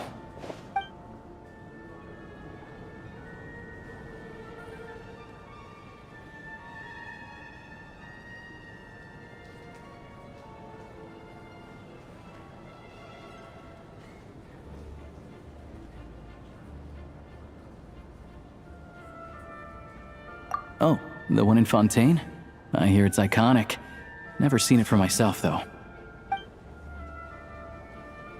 Here we are, just in time. Sorry, coming through.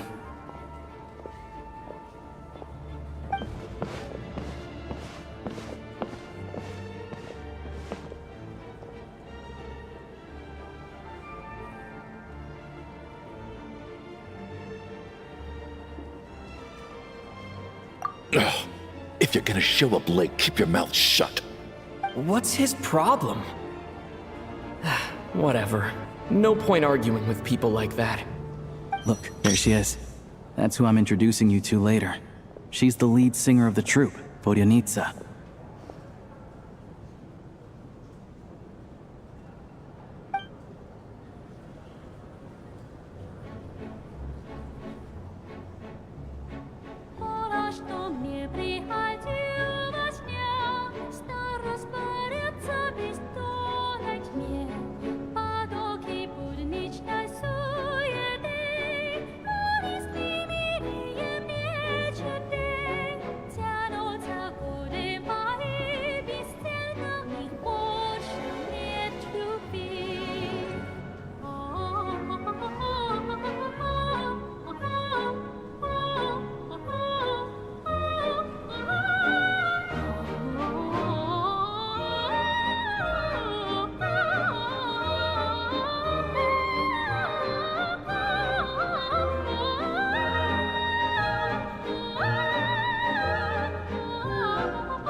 This leads directly to the green room.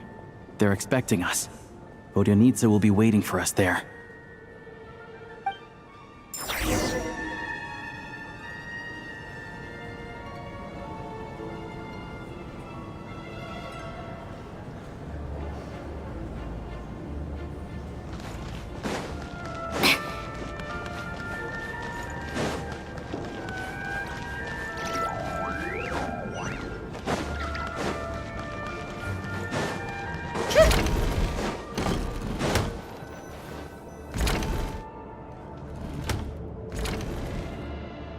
Hey there. Excuse me. Ugh! Can you believe it? I'm so mad right now. Come in. Oh, it's you two.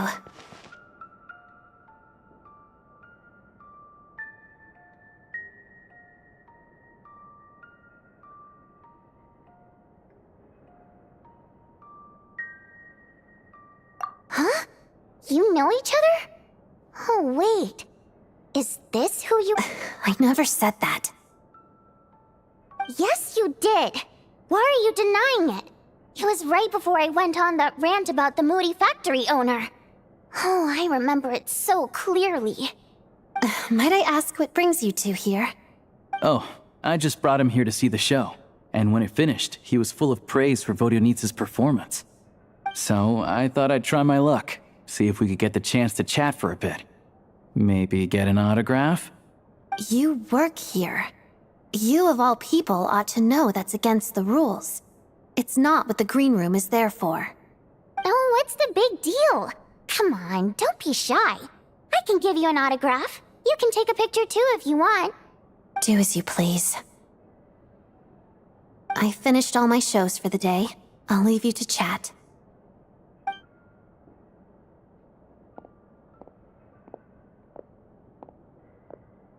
I wasn't making that stuff up, you know. Odette's just too proud to admit it. She thinks very highly of you. And so do I. You did the right thing in Svietloladovka. We're good. Odette's out of earshot. I'll lock the door.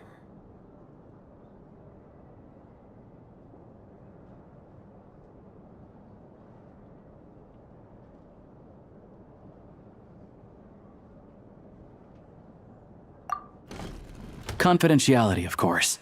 The Rokot is very strict on that. Whoa, Alyosha! Not out loud! Not with an outsider here! Relax, I've taken care of it. Look at this. The President's reply sent this morning. Wait, so he's been approved to join?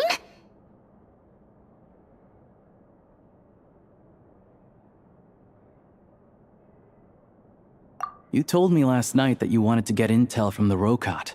Unfortunately, Rokot intel is only available to members.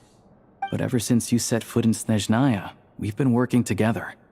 I've seen the way you work, your character, and your motives.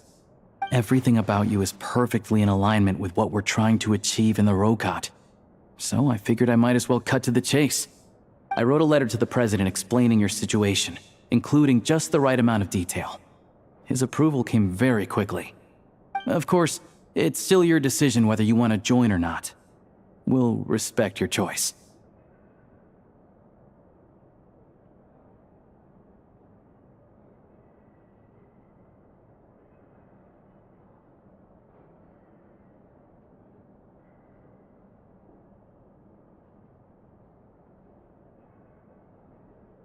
Well, assuming Odette was telling the truth and she didn't misjudge you, I guess we don't need to worry about you blowing our cover.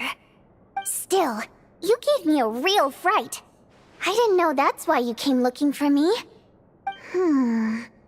So, that stuff you said about admiring my performance, was that just because Odette was here? Did you actually mean it?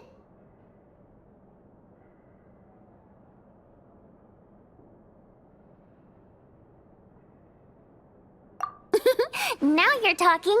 That's what I like to hear. Anyway, let me give you a quick rundown of how things work. Like I said, the Rokot is a covert organization, and we hide our identities. Members typically don't meet in person or even know each other's identities. This helps us maintain a high level of independence and secrecy. Because of this, members are basically free to decide their methods without constraints, so long as the outcome of any activity doesn't violate the organization's principles. After all, we don't have any ostensible contact with each other. This way, if anything goes wrong, no one else will be implicated. Beyond the freedom to choose how you operate, it's also your choice whether to act at all. We have plenty of members who have yet to take any action. In short, joining the Rokot in and of itself won't place any restrictions on your activity in Snezhnaya. There's a code of conduct you can read if it interests you. But basically, as long as you don't plan on using your anonymity to go around doing evil, you'll be fine. I tried reading it 5 or 6 times. Never made it all the way through. Even the most lackluster script makes for more interesting reading.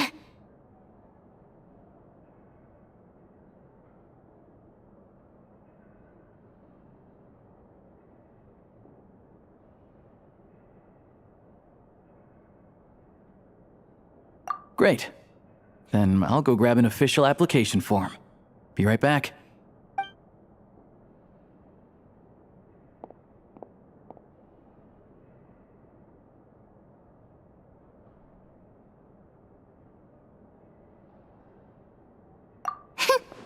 Well, Alyosha has this pet dog, you see. His name's Tagarin. And this one time, Tagarin took quite a liking to me, so I played with him for a little bit and fed him some treats. Then, The Rokot was out on a mission one day, and even though we were all in disguise, Dagarin recognized me right away. Just a coincidence, really. We didn't report it to the higher-ups, though, to avoid dealing with the fallout. Like... my job at the theater, for instance. I really needed to make ends meet. By the way, what were you complaining about just before we came in? Did everything go okay with Chuganov? Everything did not go okay. That's why I was so mad. I tried to make some small talk with him before I went on stage to fish for intel about the Iskra manufacturing plant. But he wouldn't take the bait. No matter what I said, he kept dodging the question. And then he started complaining. He said he didn't appreciate his second-rate seat in the stalls because he usually gets a private box. I mean, what did he expect? Everyone knows that if you want a box seat, you buy a ticket well in advance. But instead, he sends me a letter the day before the show when we're practically sold out. I had to juggle things around just to get him a half-decent seat, hoping he would appreciate the gesture enough to share some information. But nope, he didn't give me anything. Yeah, meeting Chuganov in person has definitely been a disappointing experience. Oh, you probably don't know who we're talking about, do you? Chuganov was that older guy you were sitting next to today. I'm sure he didn't make a great first impression on you either.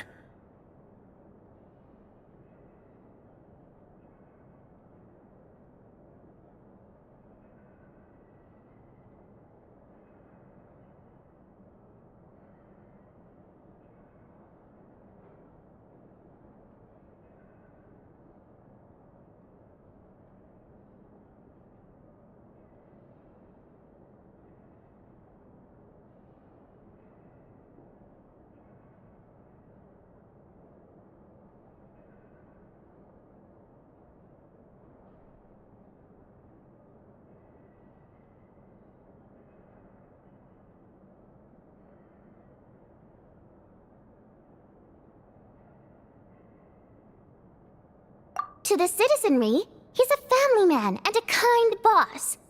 But our interactions with him tell a very different story. It's one thing to ask for a favor, but he acts like it's his right. He always expects special treatment. Take the ticket situation, for instance. I've actually gotten him a private box in the past. But not only was he not even grateful, now he's acting like I've sold him short this time. Not to mention that he's never paid for a single one of his tickets.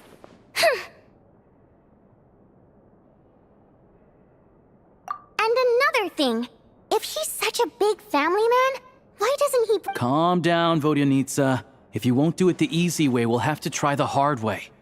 But first things first. Here's your application form. Go ahead and fill it out.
need to make a few little tweaks here and there.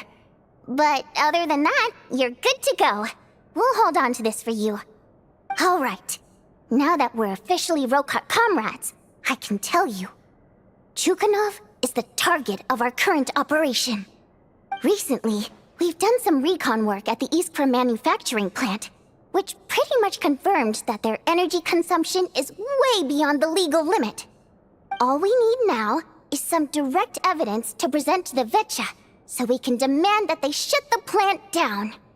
That way, the Kresny Crystal can be allocated to where it's needed most. I was hoping he might let slip during one of our chats, but he's too tight-lipped. We'll have to find another way. I'm meeting another regular theater goer tonight, Mitya. But Valeri's here too, and he's probably looking for Mitya, so he may end up being a no-show. Don't you worry. He must know how to dodge Valeri, or he wouldn't be showing up on time for every performance. Mitya is a renowned energy expert. Although we can't get any direct evidence of the excessive energy consumption at the plant, we can accidentally let the authorities should take someone like him seriously. Also, we're not allowed on site, but he has clearance. Yeah, so that's the other thing we're trying to figure out. Though I think we're far less likely to make any progress on that front. Still, I hear that Mitya is a bit of a chatterbox. So, who knows? Maybe if we catch him in the right mood, he'll let something slip. What do you think? Sound like something worth your time?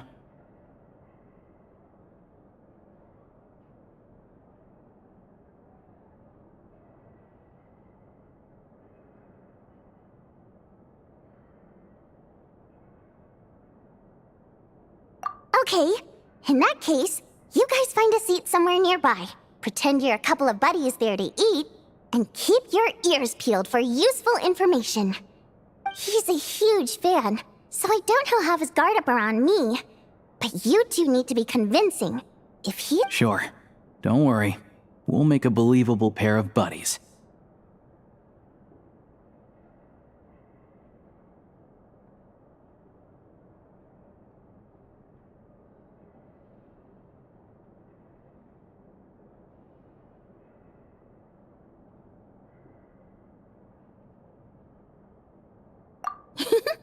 Perfect! You've sold me already.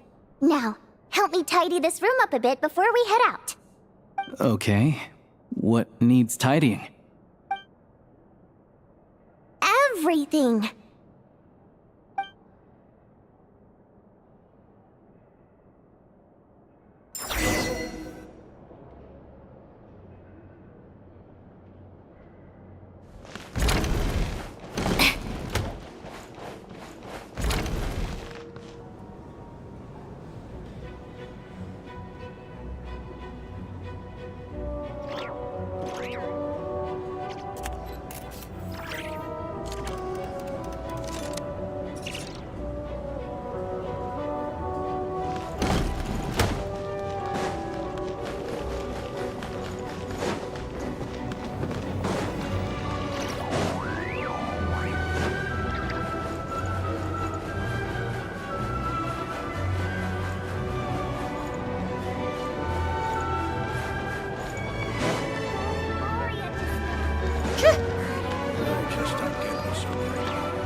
Please show your ticket. Oh, swear not by the moon, for it is yet but a sliver.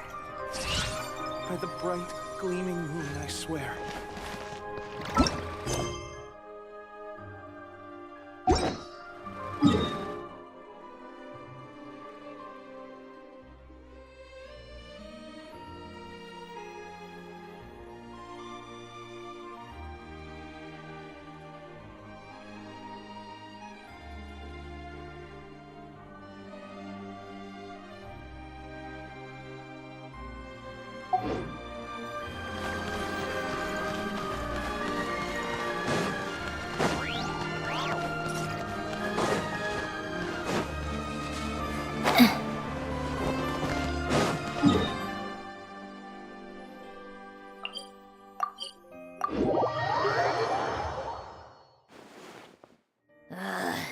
for more snow damselettes.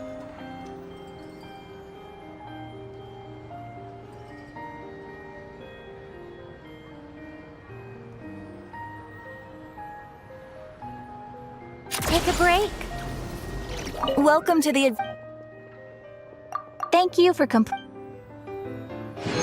all missed the good times. Welcome to the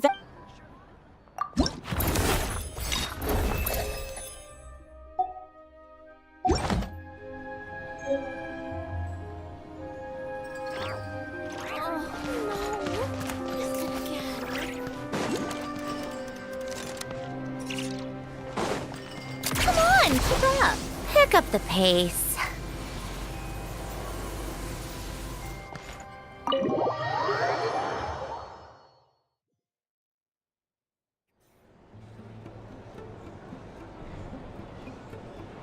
We come here often, so we shouldn't stand out.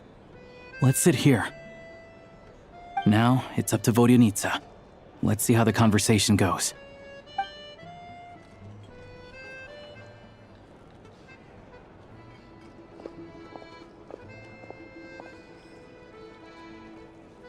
Mr. Mitya! Over here! Over here! Oh, sorry. I got a little held up on my way here. Now we have even less time than we planned.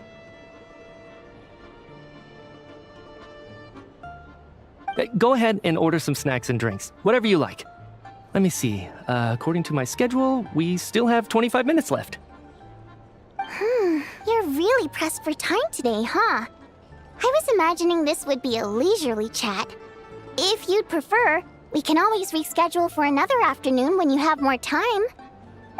No need. Getting to meet the lead singer is a very precious opportunity for me. I'm not about to pass it up. I've already had to decline your invitation several times because our schedules rarely align. If I don't grab this chance while it's here, who knows when the next one will come around? Well, it's very kind of you to make time just for me.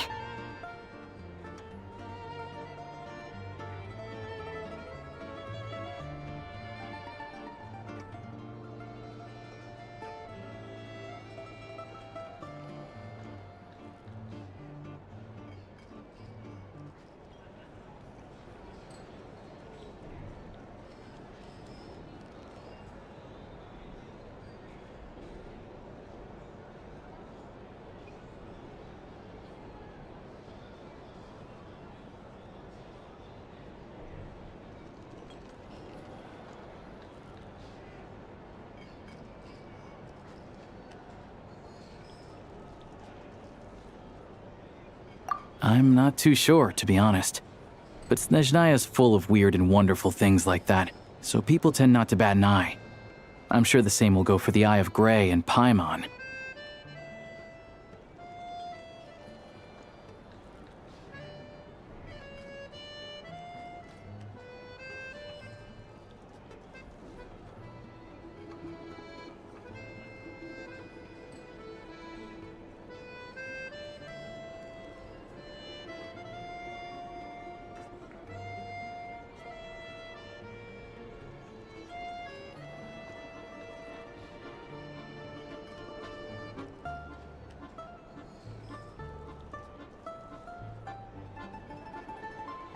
The reason I invited you out for tea and a chat today was to get some feedback from a true fan of the theater. Well, I genuinely have nothing bad to say. No matter how many times I hear you sing, it never gets old. It always seems fresh and new somehow. Maybe it's because the more times I listen, the more details I notice. Or maybe you simply improve with every performance, delivering it better each time. Thank you! I'm delighted to hear that. Could you give me any specific examples? Oh, yeah. The piece you sang today, for example. Beneath the Frozen River? Hey, what's with you? I'm just praising a good performance. I always used to find that such a bleak and lonely song. But the more you listen, the more you realize that it's not as cold and nihilistic as it appears. When you really dig down into it, there's a certain level where you're surprised by the emergence of hope. Wow, I'm impressed.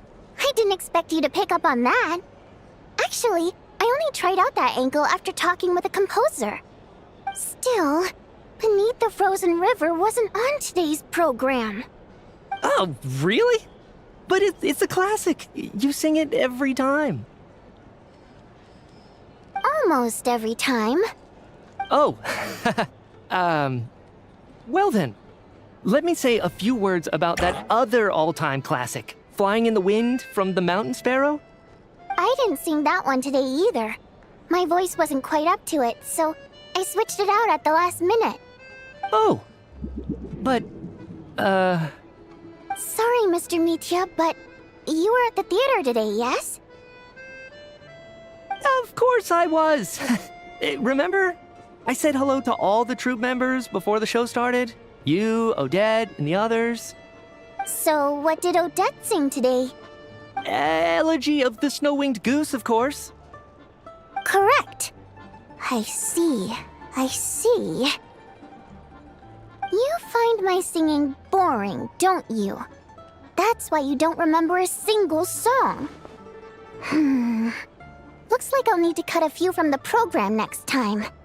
No, that's not it. I swear. All right. I'll be straight with you. I'm sorry. My mind was wandering as you took the stage today. I enjoy watching your shows because the exquisite performances stimulate the mind. It always sparks some inspiration for my research. So, whenever I get stuck at work, I come to the theater for a change of pace. Odette's dance during the Elegy of the Snow-Winged Goose today was simply incredible. It got me wondering what she's been going through recently. That look of sheer defiance in the face of utter tragedy? It was so inspiring. I started scribbling in my notebook right away. Not that I made a ton of progress in the grand scheme of things, but I still think it was productive. By the time I snapped out of it, the entire show had finished. So what you're saying is, you didn't listen to my singing at all? Unfortunately not. I'm sorry. I don't know which is more disrespectful. The fact that I don't always come for the show itself, or the fact that I missed your performance. Seems like things are getting a little awkward.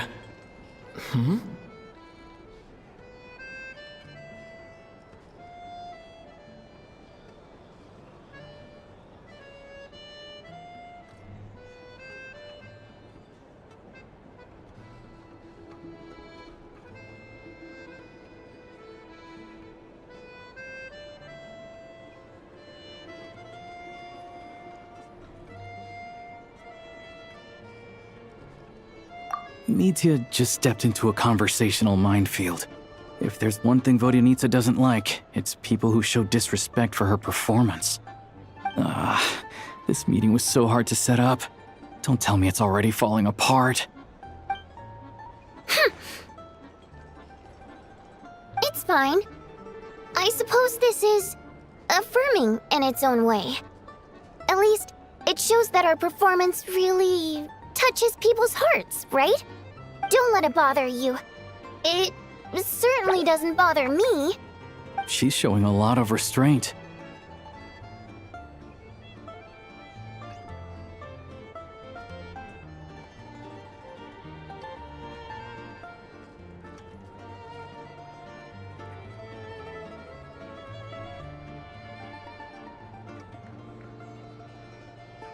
Well, I'll be sure to let Odette know how much you adored her performance. Please don't say that. I always love your performances too. It's just that inspiration struck at the wrong time today. I'm usually all ears. I know, I can tell. That's why I value your opinion. I'm sure some people can't stand it when others praise their coworkers right to their face, but not me. No, sir. Fair enough. I still feel kinda bad though. But you know what I really can't stand? People who only show up to the theater to pretend that they're cultured. Makes me sick to my stomach. Oh yeah, 100%. There are too many of those people around. By the time they're walking out, what's wrong? You look furious. I don't know if you've heard about the boss of the Iskra manufacturing plant. He isn't even a theater investor, but he always demands the same privileges as actual investors. Box tickets only, premium drinks, even the right to request specific songs.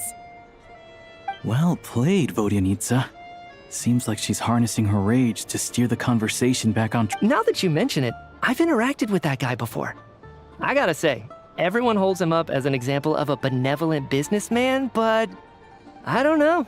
I don't see it. Yeah, he couldn't care less about what's happening on stage.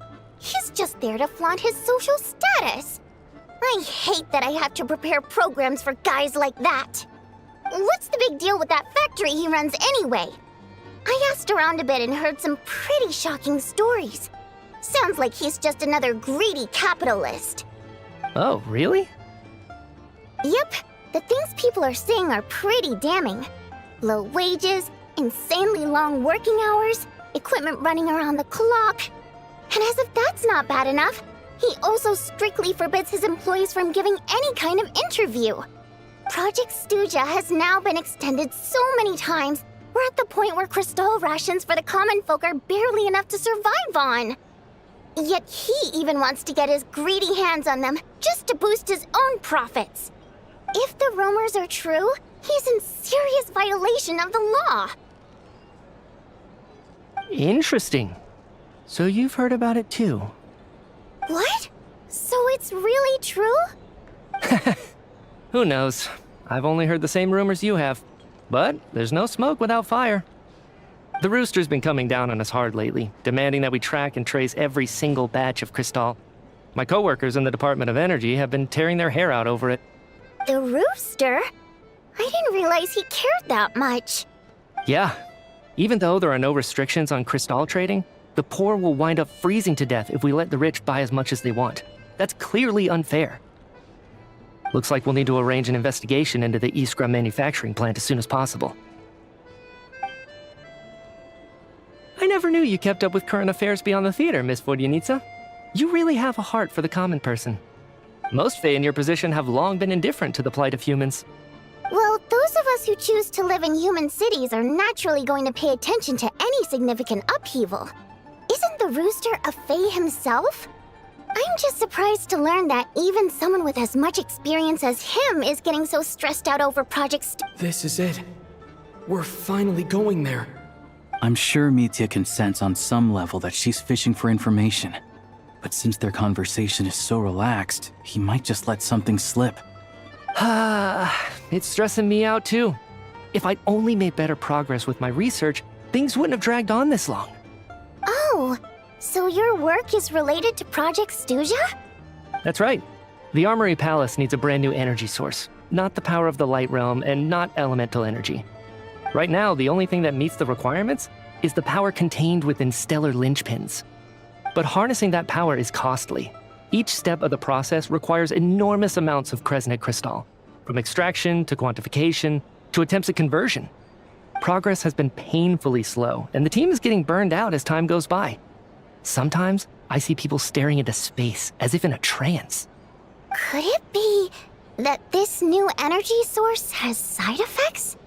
No, it doesn't affect us, because the energy is used for... Okay, I got it. Stop choking me. Sorry, I can't talk about that. I think we're all just exhausted. We've been working ourselves to the bone for so long with so little progress to show for it. It's no wonder people are struggling to stay motivated. Seems like I owe you an apology. I shouldn't have gotten so mad at you for not paying attention during the show. Don't worry about it. I count myself lucky, to be honest.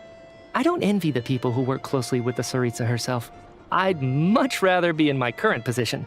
At least I don't have to shoulder any major responsibilities. So they're trying to develop a completely new kind of energy.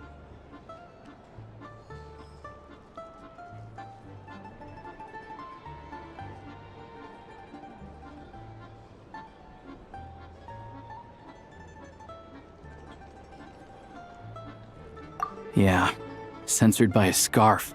Who would have thought? Oh, dear. It looks like my time is up. I'm afraid I have to leave. I'm so sorry. We ended up barely talking about the theater. That's That's okay. It was a pleasure chatting with you, really. Let's make up for it next time. Yeah, hopefully once the work pressure eases up a little, I'll be able to focus more on the performance, and then we'll have more to discuss. We touched on some confidential issues today. I'd be grateful if you could keep it between us. That could have gone worse. Nice job. Why was Mitya in such a hurry to leave, though? Sorry, routine inspection.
Okay, let's go. So he wasn't rushing to get back to work. He must have calculated that Valeri would find him here in exactly 25 minutes. That's frighteningly accurate. One of the main duties of the Special Assignments Battalion is to ensure that important figures stick to their schedules.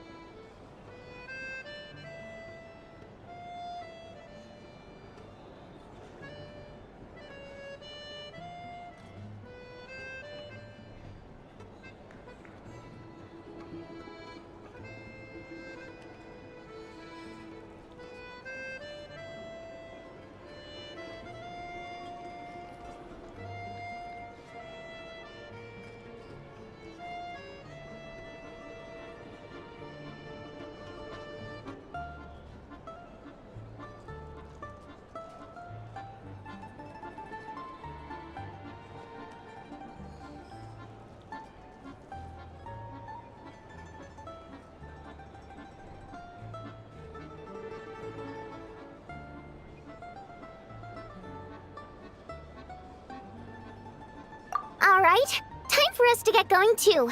Excuse me, check please. We'll settle our check too, then. Oh, hello there. Mr. Mitya paid the check before leaving. He also asked me to pass on a message. He said it was an honor to share his tea break with Miss Vodyanitsa and her two friends. Wait. So he knew we were here all along? This raises a lot of questions. Did he deliberately mention the new energy source so that we'd overhear it? Maybe his work isn't confidential after all. Maybe the key here is the purpose of this new energy. I guess that's the next thing to look into.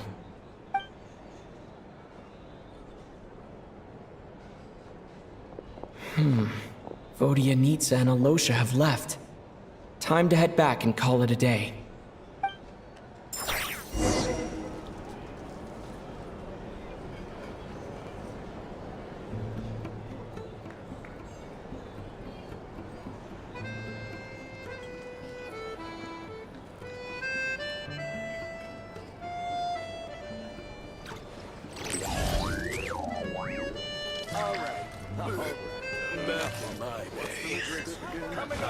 If there's anything you need. 3 bottles of firewire. And then go out hunting.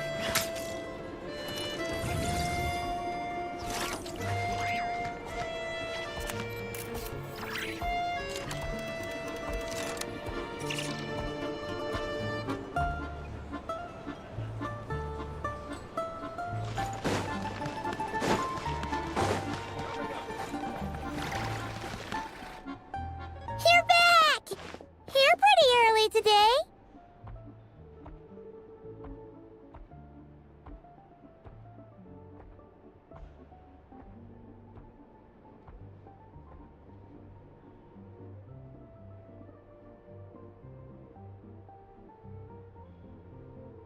Paimon was just gonna mention that. After she woke up today, Paimon felt like her temperature was completely back to normal. But her strength still hasn't returned. Still, there's some good news. Paimon thinks she might have figured out the source of the problem. It's like there's some kind of mysterious power affecting Paimon. Paimon's never felt this way before during any of her travels. She only started feeling this way since we arrived in Snezhnaya.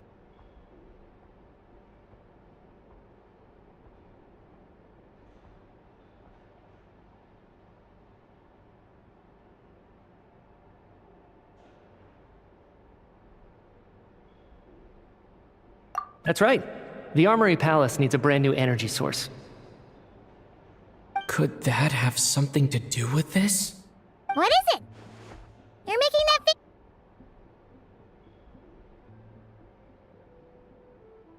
So, they're trying to develop a new energy source here? And you think that might be why Paimon's feeling unwell?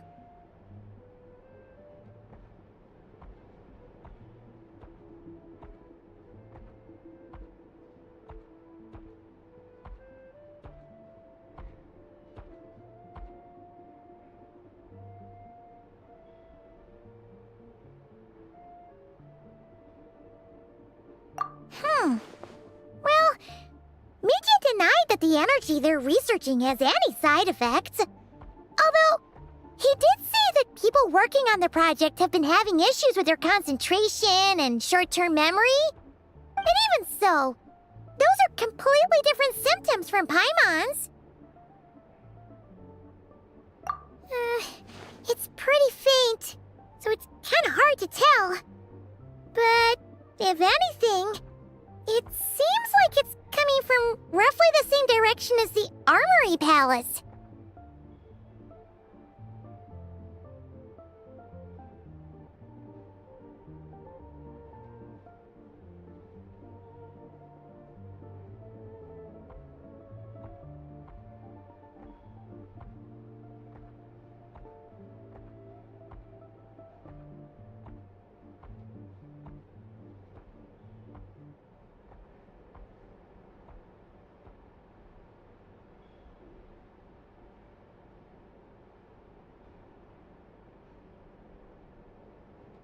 Sure, Paimon's with you there. But how, though? The robot only has a limited amount of intel.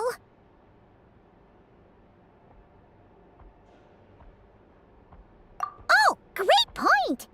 They argue about Project Stusha every day. If we could sit in on one of their sessions, we might pick up some new leads.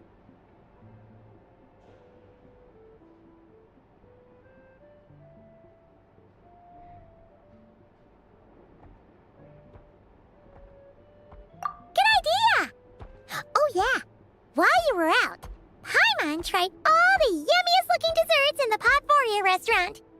This one seemed right up your alley, so Paimon saved some for you. come try it once you finish writing your letter.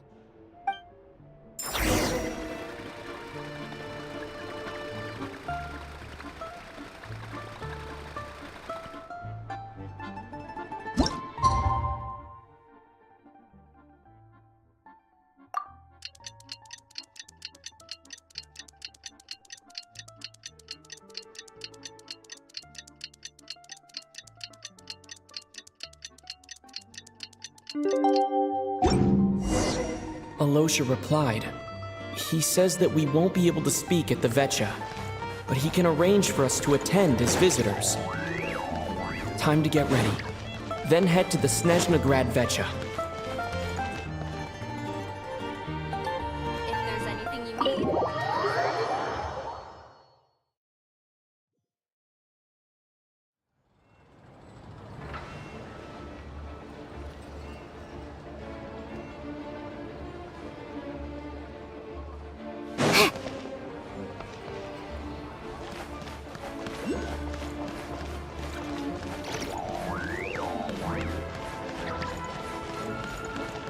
Oh, speaking of the art of Montanian painting. Opera's painter got to the stage. That's enough. Uncle, aren't you cold?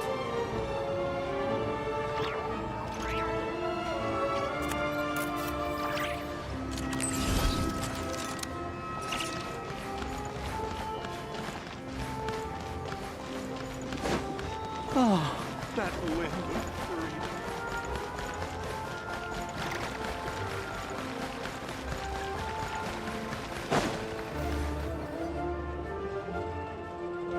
Ah, Miss Vodyanitsa, prima donna of the Korolievsky troupe.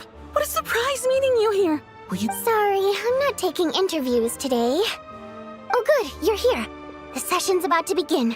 Let's get inside. Please wait, Miss Vodyanitsa. Could you introduce me to your new friend?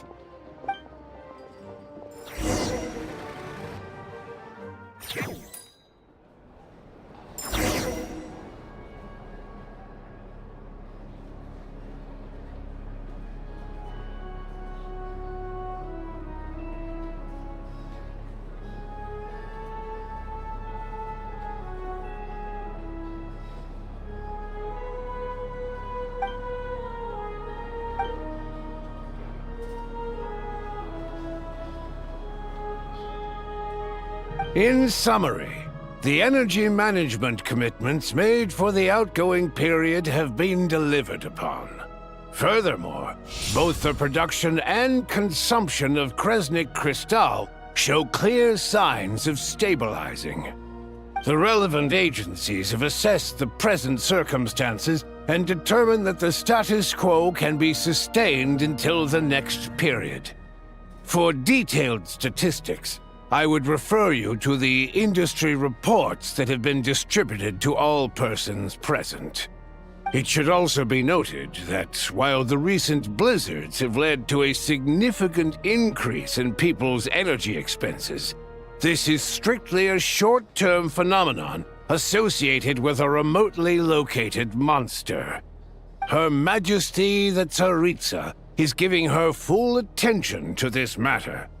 We should have every confidence that it will be dealt with swiftly and conclusively. A financial report on disaster relief is also present in this report, courtesy of Pantalone.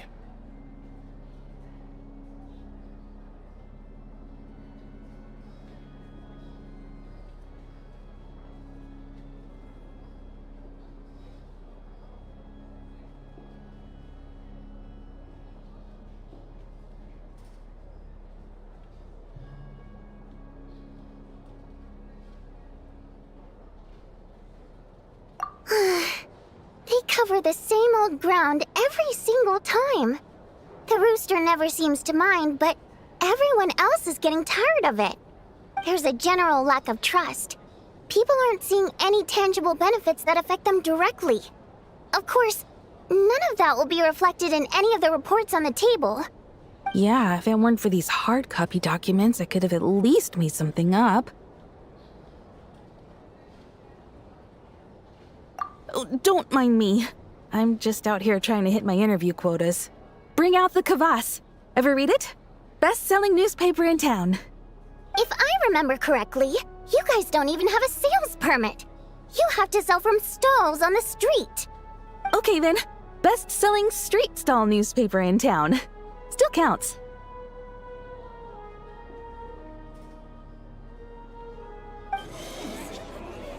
Order! We will now open the floor to the representatives. If there are no further substantive issues to discuss, we will then proceed to a vote on this motion. Snezhnaya has a long tradition of treating members of the Fatui armed forces and their dependents favorably. But recent surveys shows that Fatui families in remote areas have access to 15% less crystal than the average civilian family in Snezhnograd. It's been said many times before, but it bears repeating now. There needs to be a clear and consistent rationale behind how crystal is allocated, or we will soon face immense public backlash. Perhaps you wouldn't need to keep repeating yourself if you would hear me out for once. I say again, true consistency exists only in principle. In the real world, fairness is relative. You appear to treat resource allocation as a simple function of production and population. So what about when the equipment used in production breaks down? Have you factored that into your equation? And do you even know how long it's been since Snezhnaya last conducted a census? If I knew the answers to questions like that, I'm sure I'd be a very wealthy man. And I doubt I'd be going by child. I'd like to bring the focus back to the specific issue I raised. Or do you wish to deny that favorable treatment for Fatui dependents is our long-standing policy? It's easy to be a critic when there's no accountability. That seems to be a running theme in the anti-Project Stuzha cohort. Defeat the ringleader and all other problems will magically resolve themselves. That's what they seem to think. But in case you aren't aware, not one jot in my report would change whether Project Stuzha continues or not.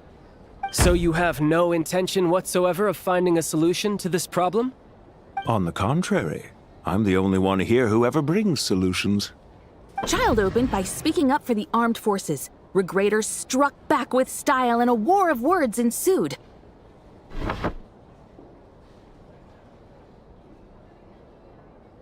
Our reporter was live on the scene to get the audience's reaction as it all unfolded.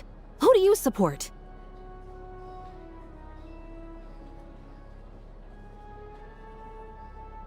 The people have spoken! Child received raucous applause from the crowd as he pushed Regrader onto his back foot with a relentless barrage of questions. It had to be seen to be believed. Now you see why they don't have a sales permit. However this reporter wants to spin things, I haven't forgotten that Tartaglia was representing the Northland Bank when we first met in Liyue. So surely, their relationship can't always have been this strained. You two are getting off topic. Let's focus on what the data is saying. Mr. Pantalone, may I speak on your behalf? Oh, please do. I'm more than happy to save my breath. Crystal distribution policy undergoes modifications with each new period. The ultimate goal being to find the most reasonable method of allocation, which I believe is what Mr. Tartaglia also seeks. But I fear many may have been misled on this topic by extremist activists. To clarify, Project Stuzha is not the root cause of the problem. It is merely a framework for resource distribution. The most recent reports all point to Snezhnaya's resilience and adaptability during this period of fine-tuning, and give clear indications that a distribution framework is improving with each iteration. To make drastic adjustments without first considering the risks would likely do more harm than good. It would be a waste of the hard-won experience we've gained to date. Renowned scholar of finance, Arapov spoke up to clarify the fiscal logic, clearly alluding to social organizations like the Rokot in his words. With the notorious Lelek still active to this day, should the Rokot be held responsible? No, there is someone else to blame. She's just rephrasing what Mr. Pantalone said. The Rokot are the critics he accuses of taking no responsibility for their actions. As for Lelek, you won't have heard of him yet. He's currently the most famous member of the Rokot. Well, more like infamous. Ending Project Stuzha has become an obsession for him. Unlike the more decent ones among us, he believes that votes in the Vetcha are all that matter. So whether it's threats, coercion, or bribery, he'll use whatever means necessary to get people to change their vote.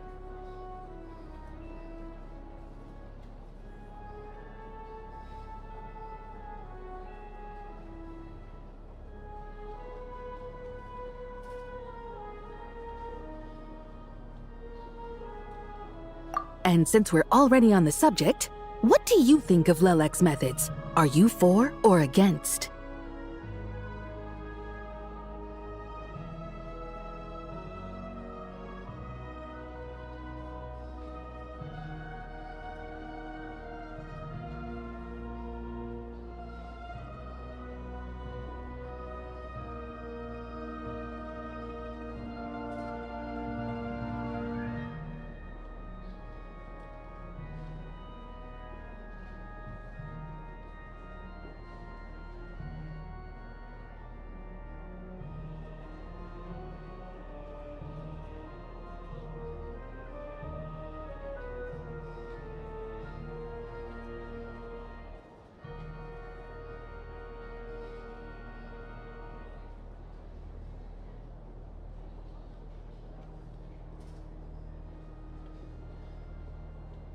Well, whatever the story is, his actions benefit us all.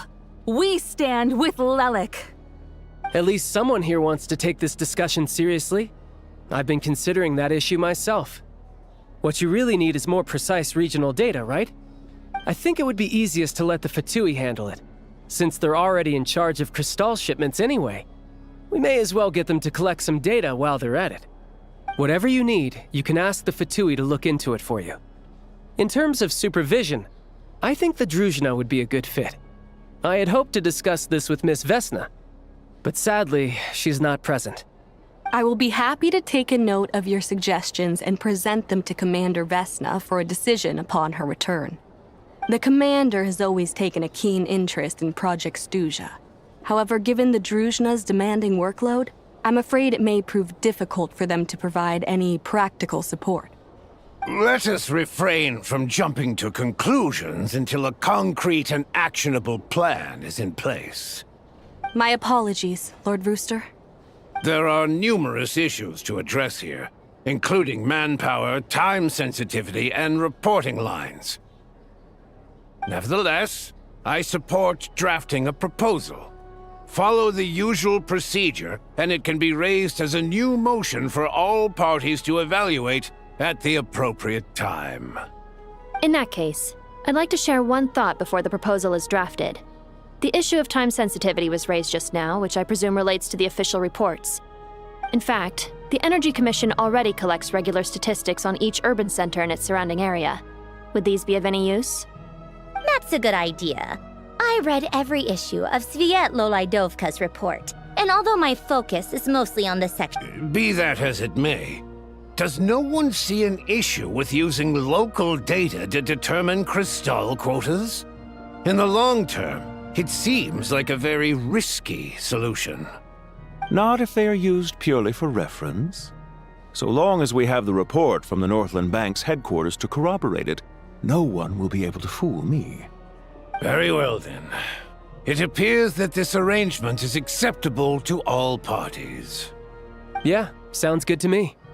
The members reached a provisional consensus on the issue of improving treatment for Fatui soldiers.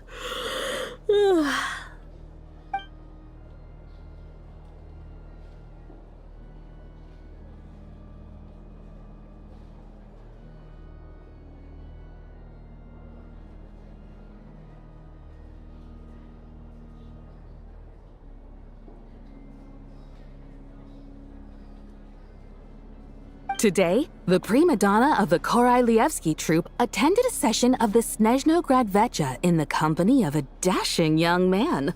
The question on all our minds is, what is the true nature of their relationship? Write anything like that again, and I'm revoking your permission to interview the troupe. Got it?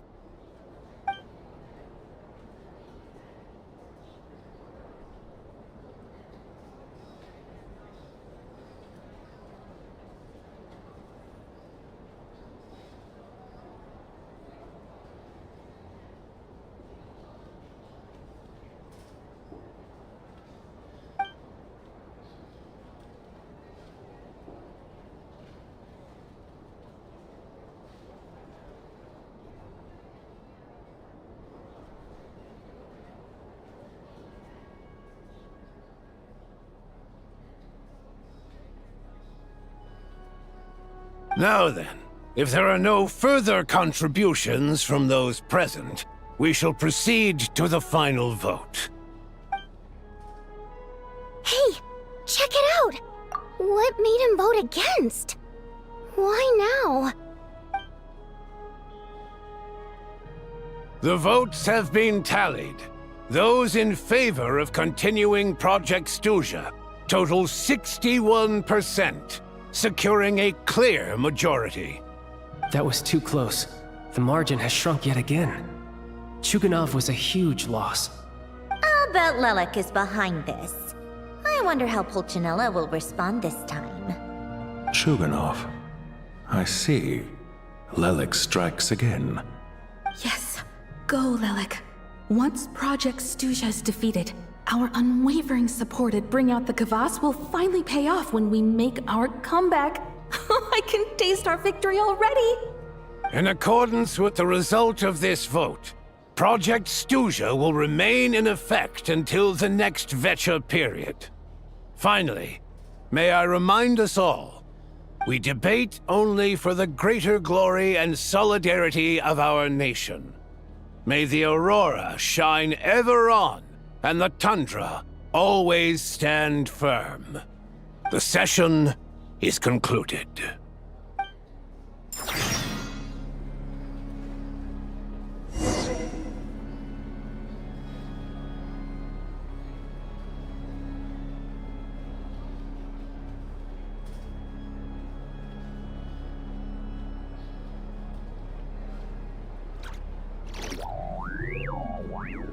If only I had been born in a romantic time like that.